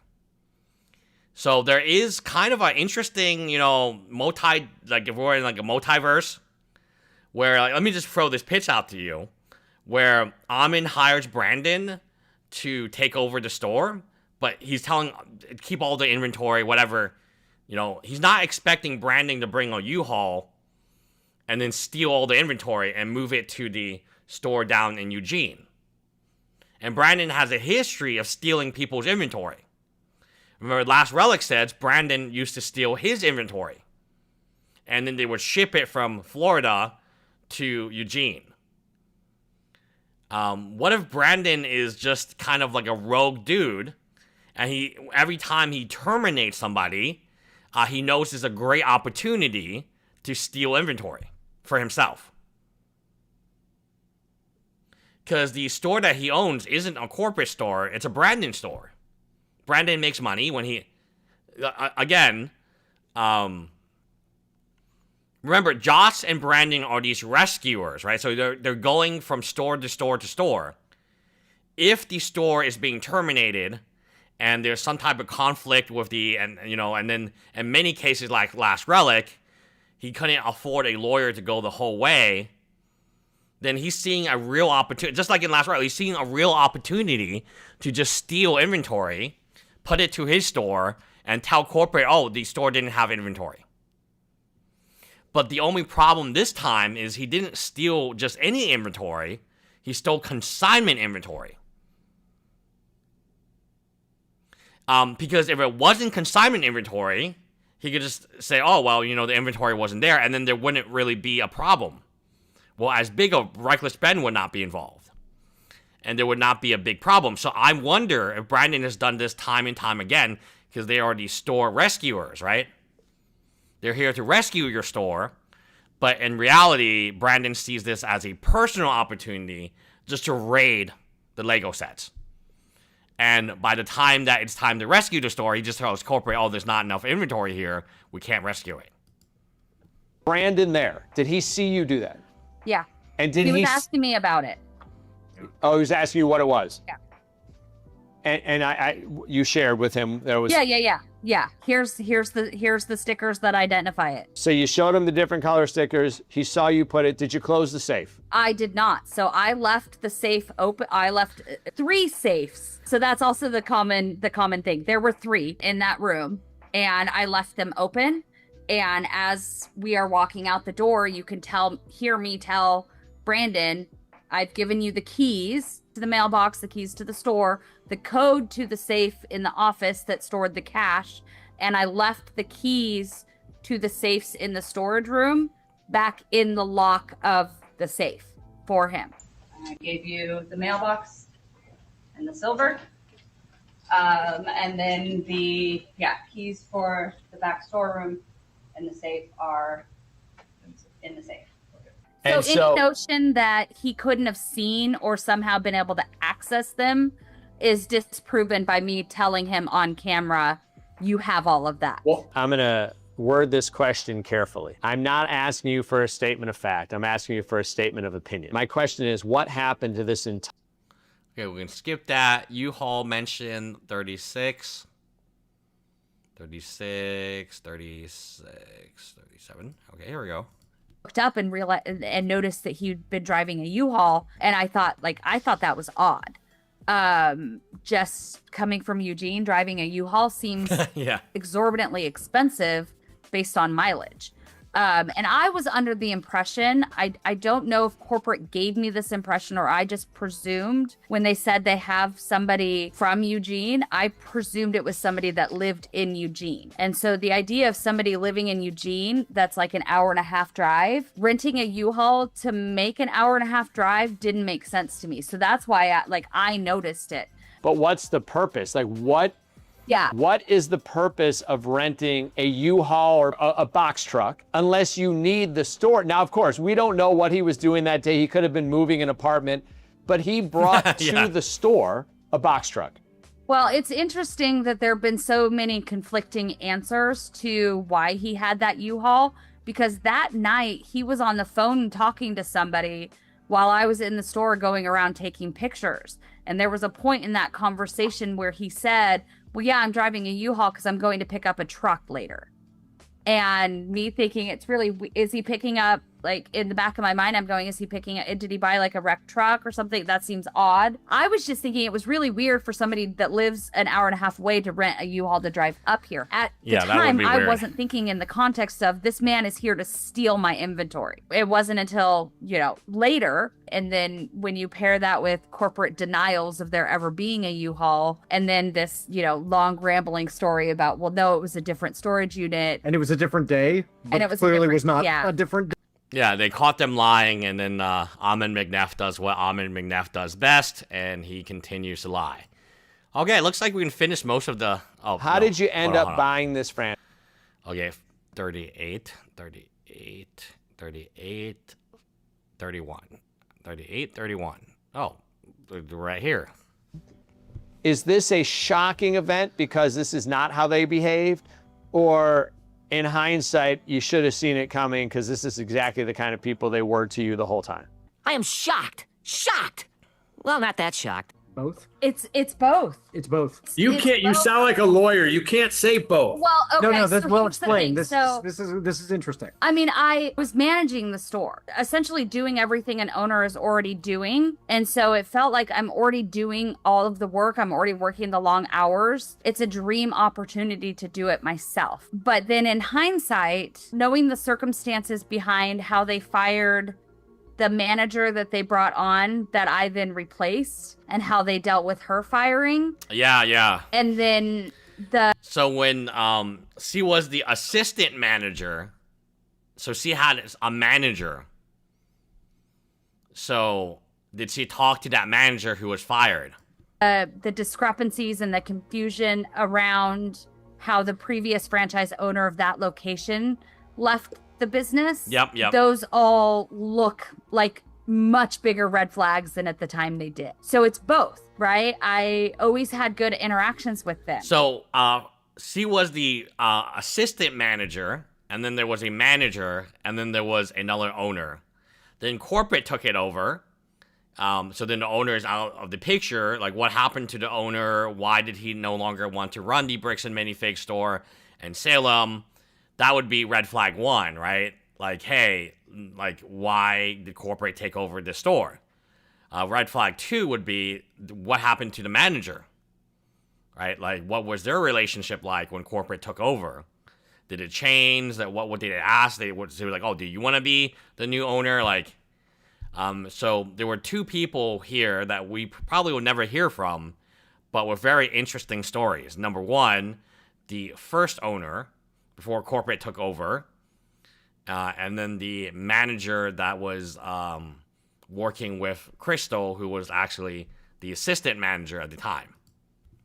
And when it was something that they weren't doing, like when the bank account got frozen, or the lease didn't get transferred, or dealing with the social media stuff, like any of those issues, they were always very quick to say, yeah, no, we messed up. We'll take care of it. We promise this won't come back to you. We're willing to work with you. We're willing to help you out. But then the behavior doesn't change, right? We messed up on the lease. We'll take care of that. Then take care of it. Wow. So it's really both. We had a good working relationship, and all the little hiccups, looking back in hindsight, are much larger And I think this is an important thing to put a pin in. This is really, they were doing things that were violations of the franchise agreement from day one. Yeah. And we didn't say to ourselves, wow. This is a giant red flag. Yes. Everything they have done so far is a giant red flag. Like, literally everything they are doing, the operations manual, not being able to sell Pokemon cards, even though they mentioned that, hey, we're kind of like a Pokemon store, guys. We're going to be cool like a Pokemon store. Their operations manual, their franchise disclosure documents, their franchise contract agreement, that's, I think, 700 pages. Their PowerPoint presentation, Ahmed McNabb's multiple interviews. All of these should have been red flags. And it's easy, like, it's kind of like my Nigerian prince scammer video today. Where, like, the Nigerian prince will send an email. The spelling will be horrific. There'll be, like, lack of grammar. Like, he's not expecting, like, to get, like, the smartest people to reply back, oh, yes, I want to give you money. He's expecting, like, kind of the vulnerable people who don't see the red flags until it's too late. Like, now everyone can see the red flags, what they are, right? The biggest red flag is Ahmed McNabb, right? But when he's, like, smooth talking and salesy to you, like, you don't see it. But I think now everyone sees it for what it is. Right? But back then, when you're buying a boat, holy shit, it's a boat. Oh, C-Mad, thank you for the 1999. Crystal said there was a Ring camera left on, and that's how she saw Tato's cage in Brandon's truck. Does she have footage of him taking product out of the store that night and hasn't told anyone except for her lawyers? Actually, she answered that question for us. So the Ring camera that saw it was actually a camera pointed at the trash can. So it wasn't in the store. It was a camera specifically pointed at the trash can. And how we caught Brandon's truck was because Brandon was, like, throwing stuff in the trash can. So it wasn't like a camera in the store. So it didn't catch anything else, no. So actually, we did ask Crystal about that, I believe, or we read somewhere about it. But the angle of the camera only recorded the trash can. And I believe that was because, like, previously people were, like, doing weird stuff around the trash can. But it did not show Brandon or anyone else taking footage. Yeah, so you buy a boat, you think it's the greatest day of your life. Then you realize, oh, man, this boat sucks. I had to pay this much money for maintenance. I had to shelter the boat. I had to pay all these licenses. I had to pay a lot of money for gas. And you're like, wow, this boat sucks. And then, like, but then again, you got to use your boat. You've already sunken cost fallacy, right? You already paid $30,000, $40,000 for the boat. Might as well, take it around a little bit.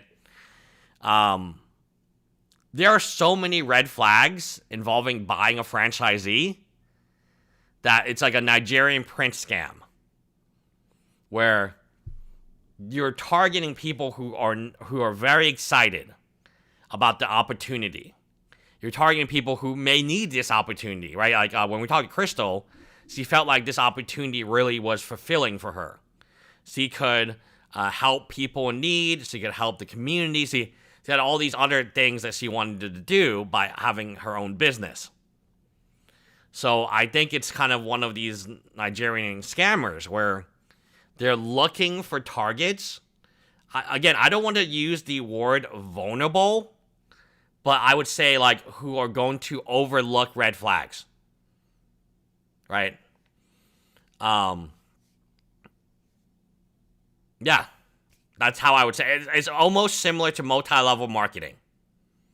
So in multi-level marketing, allegedly, like Herbalife, allegedly, they're targeting individuals who want to be business owners, may not have the experience or training to be successful as business owners, but they're saying, oh, we'll provide you all the information you need, we'll provide you an operations manual so you can look at it anytime, and we'll help you. So, but then they don't help, right? And then actually restrict your ability to grow. So it's a fact. So the part I would say is most alarming to me, This is the biggest red flag I would ever imagine, okay? Yes, Mark Nemi, I tend to not see people as human beings. That should be a red flag that this guy is a sociopath. And he is your current, president of your company. I think the biggest red flag is that none of these people sell online. That, to me, in today's situation, is even if you're not like M&R product selling all online, you should be like have some type of online presence to sell. But they're not able to sell online because why? Because their margins are not very nominal. After the 10% franchise fee, 15% eBay fee, 15% whatnot fee, whatever, right? Like, you're not going to be able to survive on 25, if you're only making 12% after franchise fees, can you sell on eBay? The answer is no. eBay charges more than 12%. So I think the biggest red flag is like there's so many of these stores and nobody sells on eBay. No one sells on whatnot. I'm not saying you have to sell everything on whatnot and eBay and so on, right? You obviously have a retail store for a reason, but I'm saying like it's weird that no one has any presence at all, that they're not evolved towards like online sales at all. Billy says, based on what? Crystal stated that the average $200K per month on this channel, and then she was going to make Brian whole at contract end and buy all the sets that didn't sell. They didn't have the money. Maybe she had money saved up. Maybe the book company was doing better. It would have been a good deal to buy 40%. Or it would have been an okay deal to buy 65%, in my opinion.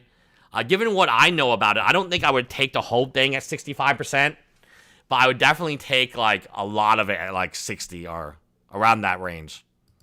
On day one, this is terrible. We need to get away from this, because the way they would present it was, oh yeah, terribly sorry, we haven't turned over the passwords to the social media, or sorry. Yeah, there may be better sets. Like maybe I'm thinking of the more expensive sets or more expensive minifigs that are better to sell online than to sell in your store. So even back in 2014, 15, 16, we understood that like online sales was really, really important, especially since we had a really popular YouTube channel at the time. So our YouTube channel was promoting the store and we were selling a lot via YouTube. Get over the bank account, don't worry, we'll get that taken care of. Sorry that our failure to turn over the lease is causing this extra charge. Don't worry, we'll take care of that. And so we're going, okay, well, this isn't worth losing our business over when they're being kind, right? And so for them to then turn around and use that as a pretext to take the business, to say, oh, well, the reason we're allowed to do. But that's kindness, in business is very rare. True kindness, right? Hey, we'll pay for that fee. Remember, Ahmed McNeff wouldn't even pay for his banking fee. That's why his wages are now being garnished. So this seems very atypical of Ahmed. Somebody who doesn't pay his lawyers, who owes $500,000 to his lawyers. Somebody who doesn't pay the IRS. Somebody who doesn't pay, like, his own banking fees. Is suddenly super interested and super nice and going to pay the late rent fees for these guys. It seems really out of character in hindsight. Is because there was a late charge on the, on rent that we caused. I mean, it turns out in hindsight, it was a huge red flag that we did not see as well. Yes. I was too. Again, this is what I'm saying. There are a lot of red flags that the franchisees should have saw. Like, a lot of them. But I think they were targeting people who didn't see the red flags and they were just so happy to own a boat. Emotionally invested in the store already, as all the work I'd put in as a manager, that I was so excited for the notion to have a thing to call my own that I overlooked many things. So this is Crystal Wentz goes in much more detail with us. She was just so happy based on her childhood, based on what she wanted to do with the community. $4.99. You know the business though, Tony. $20,000 revenue per month with all the overhead and the toy house margins means that the business made nothing. Yes. Again, she said that she had a salary, but it all went back to the business. So yes, the business probably made nothing. Crystal did take a salary, but she used the salary to purchase other sets. So yes, and indeed, and Crystal was not taking any. I don't think there was any profit in the business. Like I said, I think they were set up from the get-go. I think all these franchisees were set up from day one to fail. And I don't see how any of them can be successful. I mean, I would say, point me one of them that likes Amin McNeff, that is willing to like do a pro Amin McNeff into. If Amin McNeff could find a single one of these guys, a single franchisee, to say, wow, I love Amin McNeff and he's a great leader, and he would have already shown that person already. He would already promoted that person and say, oh, look at this shining example of a franchise, but he can't find any. In fact, more and more of them are turning against Amin McNeff, right? More and more of them are like saying hashtag stronger together and so on. Even the guy we have in chat, in Discord, he's like no longer here. So there's a current franchise owner somewhere in Texas, and he's in chat. He was in chat almost every day supporting Amin McNeff. Oh, Amin McNeff. Oh, Crystal bad. Oh, Amin McNeff good. And now he's gone because I think he realized that, like, hey, things are going. And I asked him a simple question: how much money did you make in 2025? How much money did you pay yourself?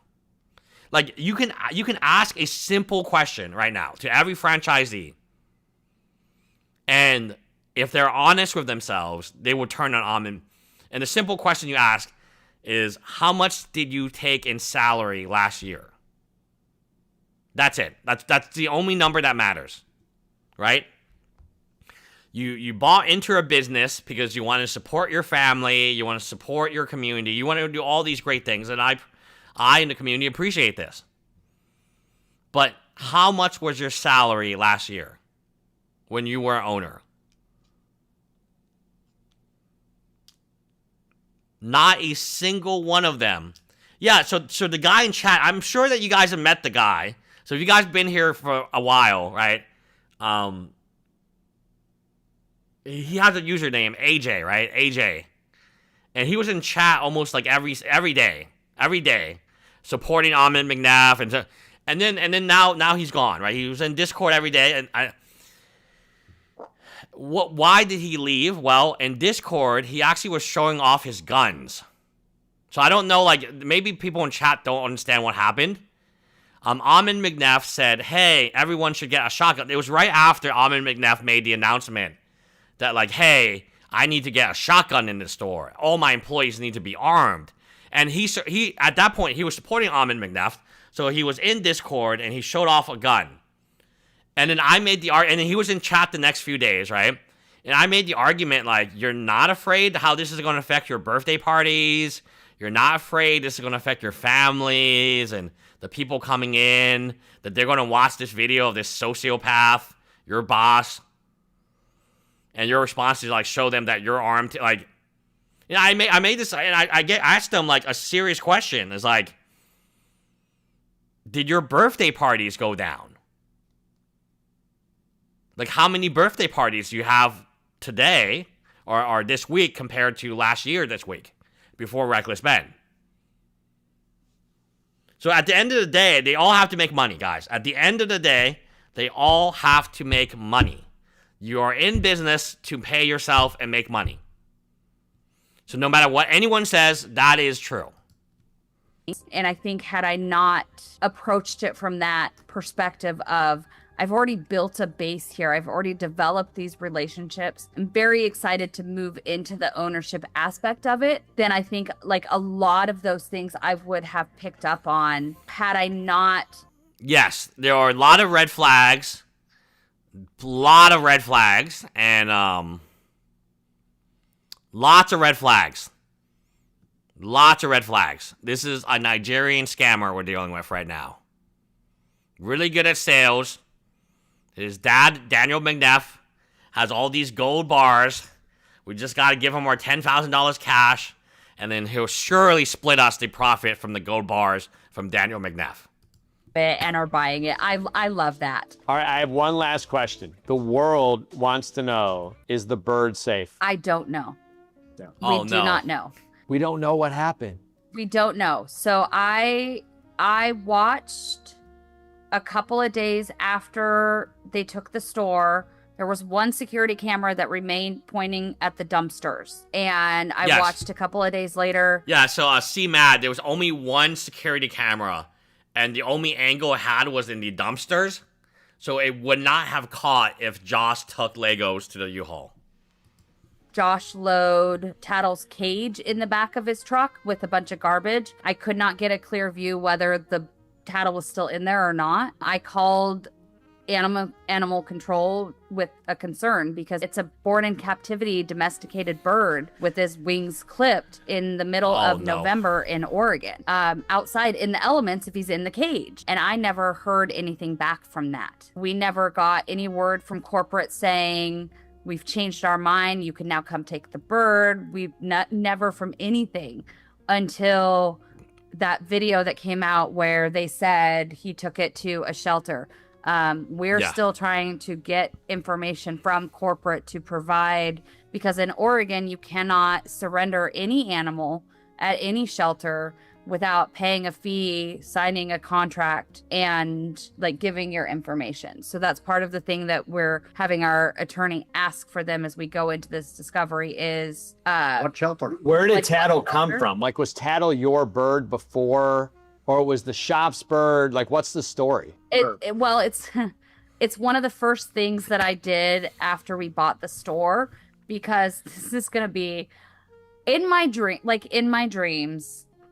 When I went, if I had the dream job, what would it be? Mine was always it was sell them the dream, sell them the boat,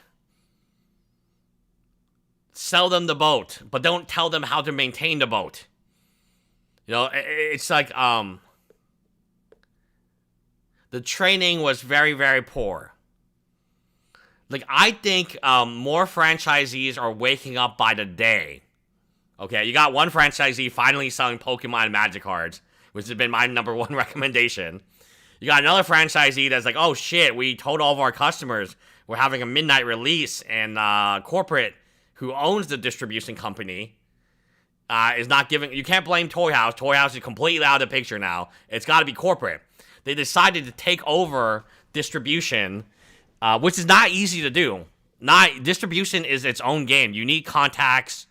You need like a really, really core system, a computer system, and all this stuff. Do I have a picture of distribution? Yes, I do. I do have a picture of distribution. Give me 2 seconds to find it. Blah, blah, blah, blah. Okay, I have a picture of what distribution looks like. Because my friend owned a distribution company. And I have a picture. I promise you I have it. It's just like really hard to find these pictures because like pictures of my kid. There's only pictures of my kid. Okay, so I'm trying to figure out what time. It must have been a long time ago. Yeah, but long time ago. Yeah, man, I don't know. It was before my kid was born. I have a picture of distribution. Where is distribution? Oh. In case you think I let my dog go, I actually, this is the farm that he is part of now. So let me show you. So I found some pictures of my dog in the farm. So I had 2 dogs. I had 3 dogs. You know, then because my wife got pregnant and stuff, and so like, you know, this is actually the farm. People think like I killed him or something. No, I sent him to the farm. Like, he actually lives in the farm now. So this is my Shiba Inu, and then so it was just these 2 dogs at the end. And this is the farm he lives in right now. So this is my dog. Okay, this is my dog. This is my Shiba Inu. You would know because it has the little heart in the back. this is my dog. He's elderly, so he always chews his paw. We have like things for him and stuff like that. He's a dog that gets stressed out very easily. And my wife was very stressed out because the pregnancy, whatever, right? Now this is the farm he lives on now. He's got chickens to play with. I get pictures every so often, and he loves ducks. So ducks, you put a little duck on his head, and then he'll move and carry the ducks on his back. So he's having a great time in the farm. You can see he's happier. He's got his little Band-Aid on. So he's with this family now, and I think it's a much better place for him. We kept a little dog, the Shiba Inu, but he had to go off the farm because he was too big, and my wife is afraid of big dogs. But I did spend, in terms of like animal shelters and all this stuff, I spent, I think, over like 4 months finding a good place for him. And it took a lot of time. It took a lot of advertisement. And I knew that he wanted to be a farm dog. You can see like this. He was stressed out at the farm. So I would actually visit him in the farm. And then they would give me eggs too. They would give me like really nice eggs. And I still have the jam. They would give me a jam and stuff. And I would help with the medical bills here. Because like whenever he gets stressed out, he like just chews his legs. And because my wife was pregnant, he would get stressed out a lot. So we had to send him to the farm. But he was my first dog. I didn't have one when I was a kid. And it was I had him when he was 1 year old. I adopted him. But you can see like the bandages and like, it just couldn't like, we couldn't keep him. Because like it wasn't good for his health. He was chewing. He was licking his womb. Like these are we got medicine for him and they were gonna help. And then so I just wanted to find him like a happy place, which was a farm. So like I found him a farm. It's not one of like it's one of these things that where like when Amin McNeff tells me like he just dropped it off somewhere, that really concerns me, right? Because like you don't just drop off an animal somewhere.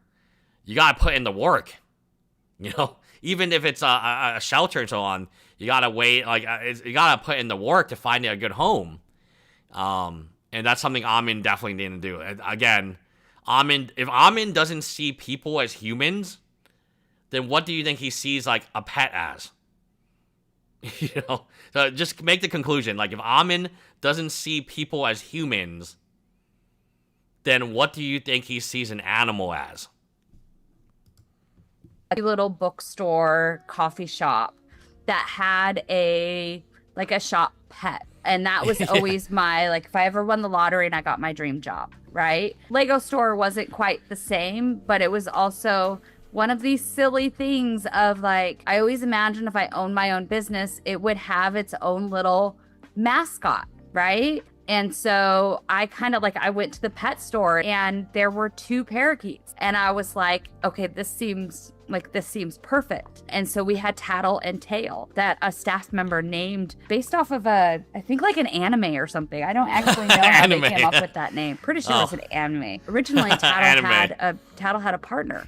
That dude looks, it wasn't Queen of Bricks. It was the other guy, the other female who named it, the other girl who named it.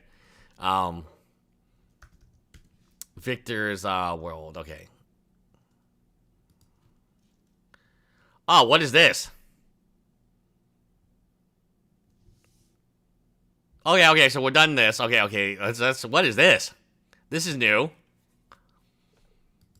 We'll play this and we'll end it. Since we posted this Lego video, the chant "brick by brick" has gone insanely viral. It's become pretty much a household catchphrase. Here's some examples. Brick by brick! Brick by brick! Brick by brick! The problem is Victor thinks he made it, but Ben also thinks he made it.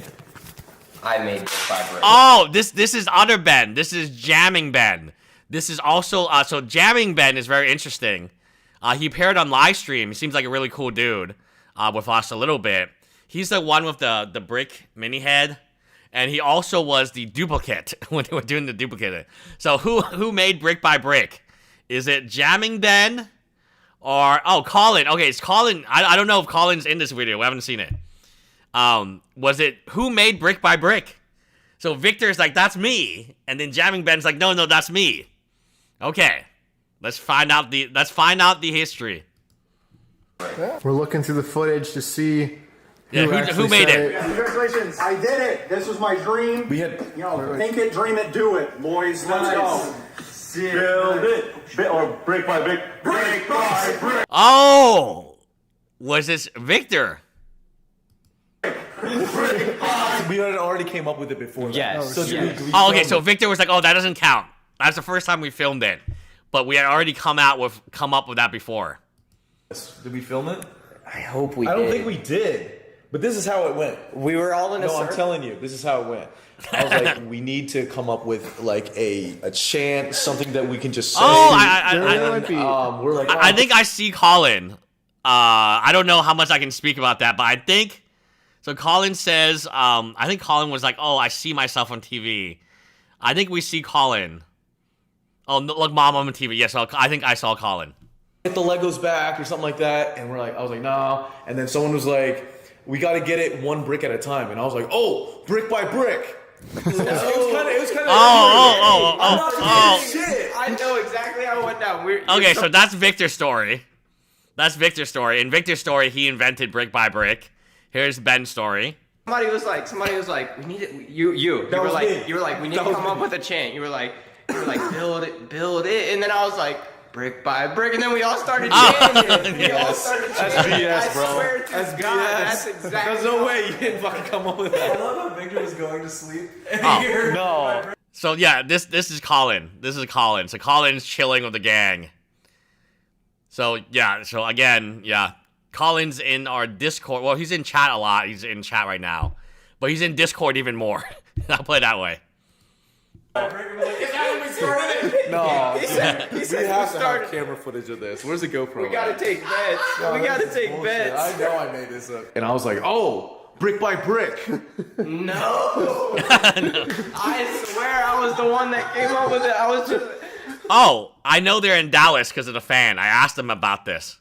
Okay, this was the room where they were in Dallas, okay, and they hopped on, so we didn't have any questions or anything for them. It was just like a random interview, so completely unprepared. But it looks like it was filmed around that time they were in Dallas. We were like, we just gotta come up with a chant, and then I was like, brick by brick, brick by brick. You said it out of nowhere. Yeah, okay.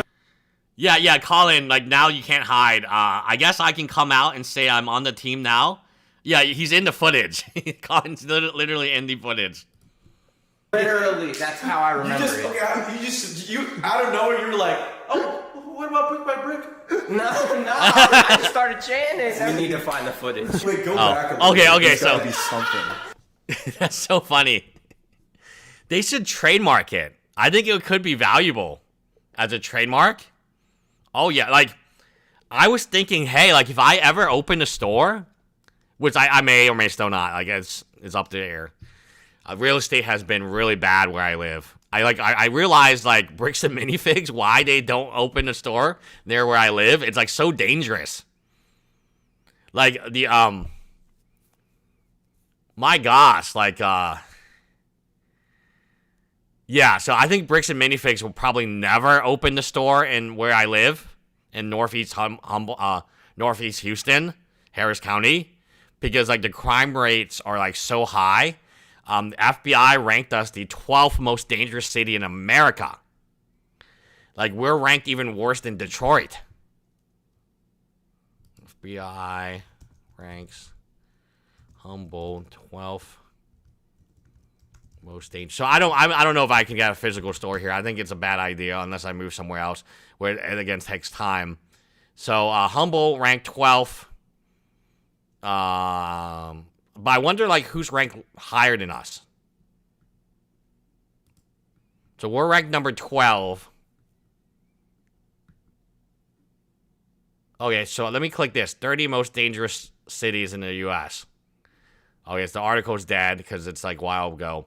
But anyway, yes. I think opening a store where I live would be like an absolute... We would just get robbed like every day, nonstop. Like look at this. Look at this map. Look at this map. This is where I live. There is not a Bricks and Minifigs like even like remotely close to where I live, like right here. There's none up here in Cleveland, New Kearney, Eastgate, Huffman, Autishosha, Aldine. Aldine is really, really bad area. I was looking at real estate in Aldine like 2 weeks ago, and I was like, wow. They don't even have like roads. They have like dirt. Like, I'm not joking. Like, most of their like smaller feeder roads are dirt. And I'm like, whoa. That's not good. So this whole area here, you know, look at where they're positioned. And then look at like where I live.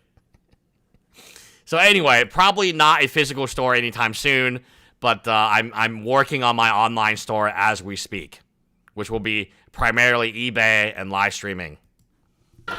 Dude, I'm telling you, this is killing me. You did not start that. Go ahead, say it. The way Jammin said it outside, I believe him. Yeah. Okay. So Colin cannot say he's not like part of the team. Like he's literally talking about this. This is Colin, by the way, in chat and then also in Discord. Right? The way you came out after being like, guys, tonight I'm going to bed, I can't stay up too late. The way you came out as soon as they started digging through the footage, I also believe that you firmly believe it. Okay. Who invested, I need to know. Who do you? That's what I was saying. I don't know. You just came up with it? Yes, I do. Like, that means you would have had to do the same thing. The footage has to be found. If it's not found, nobody's going to sleep. No. Oh, dude. This is killing me. The curiosity is killing me. What the fuck is it? This has. Oh, it is very interesting. Let me know in the comments. So I haven't watched this video. Let me know in the comments who you think actually came up with it. I wouldn't be surprised if it was like Sheldon. If it was like a random person. Sheldon, like, what about brick by brick? You guys like that? And they're like, no, Sheldon, we don't like that. Okay, cool. Thanks, guys. Brick by... Oh, yeah. There's actually a brick by brick. But we would be brick by brick. BY. Or you know what? We would be this. We would be a brick BYU brick. In honor of our Ahmed McNeff. So that, yeah, Brick by Brick is actually a store. Unrelated at all to this situation going on. But yeah, they are actually a store. But I think it's Brick by Brick is the keyword that you want. This has potential. Sick. Okay, I guess so first thing, I gotta make a contract. Dang, we can't find it anywhere in the footage. We're going through all the raw files to figure out the answers, guys. Oh my god. Oh, this might be it. This might be it. Oh my god. Oh my god, that's it. Let's go, like... Oh, here we go. And then we walk up all in blackout. Yeah, we play this song. Are you nervous? The suspense is killing me. Wait. Honestly, a regular YouTuber would have stopped filming today, man, and been like, crazy. No. Sick. And then, we should do some chants. Oh, so I'm the one that came up with the idea of let's do some chants. Okay. This is how I remember. I didn't come up with the chant, but I came up with the idea to do a chant. Wait, hold on. I'm pretty sure I said something later on. Just wait. Yeah. You know what? When you're in there, someone should run in and be like, dude, are you what's his name from Ryan's World? And they should come and take selfies with him. Be like, dude, like... So Sheldon came up with that role for himself. So Sheldon's come up with the role himself. It's kind of interesting to see how like they're organically coming up with this stuff. So in that role that Sheldon's describing, that was Sheldon. My hero. Do you want to do that? I will. Yeah, I can do it. Oh wait, but then you. No, you're. I like that. You're cool. Sheldon is a grown ass man. Are you part of Ryan's World? then it should have some kind of phrase. Oh, what the? Oh! Who was that? I don't know who that was. And you should come up with some type of phrase. Well, you just don't have a phrase. I said some kind of phrase. Oh, it was Victor. Okay, so Victor then goes. So Reckless Ben is like, oh, we should come out with a chant. And Sheldon was talking about like, oh, you know, I'll say that you're from Ryan. Like, and then Sheldon like eventually did that. And then Victor is like, oh, we should come up with a phrase, okay? And then what happens next? Okay, are you fucking ready for this? Are you fucking ready for this, bro? Wait. Are you ready? This is what Oh. happened in a few seconds. Oh no. Go back. No, go back. Wait. Oh no. Wait. Okay, here we go. Build.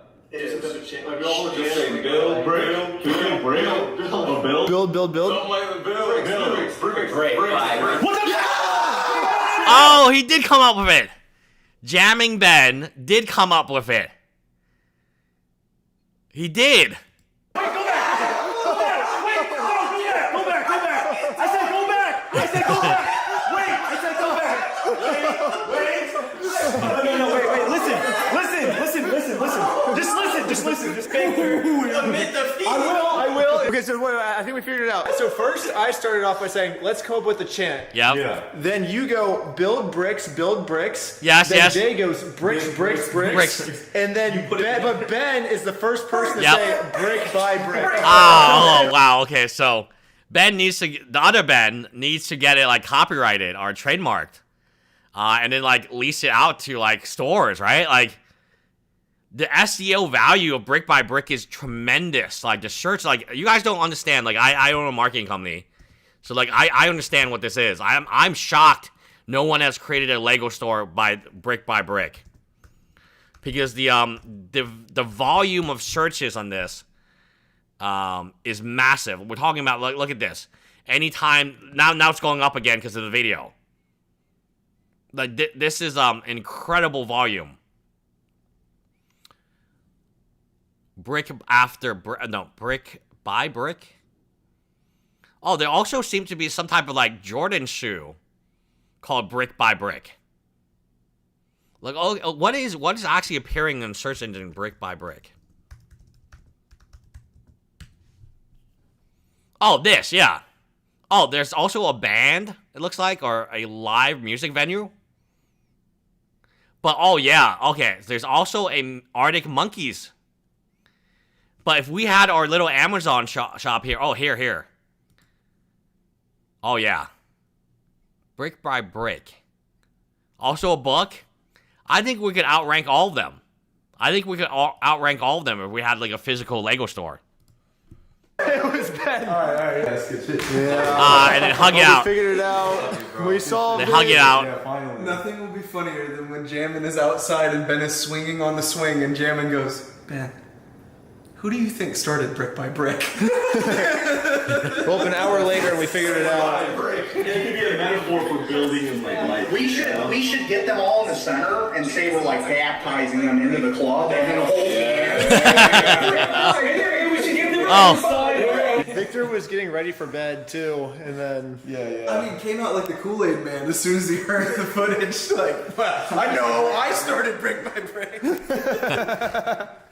And 1 hour later, we finally solved it. Oh, so that was fun. That's a fun way to end. I think we did a good job. Yeah, I think we 1 hour later they finally solved it. Yeah, I think we did a good job today. We got done a lot of stuff. We had some fun. We'll see you guys tomorrow, probably on the same topic, to be honest with you. All right, have a good day.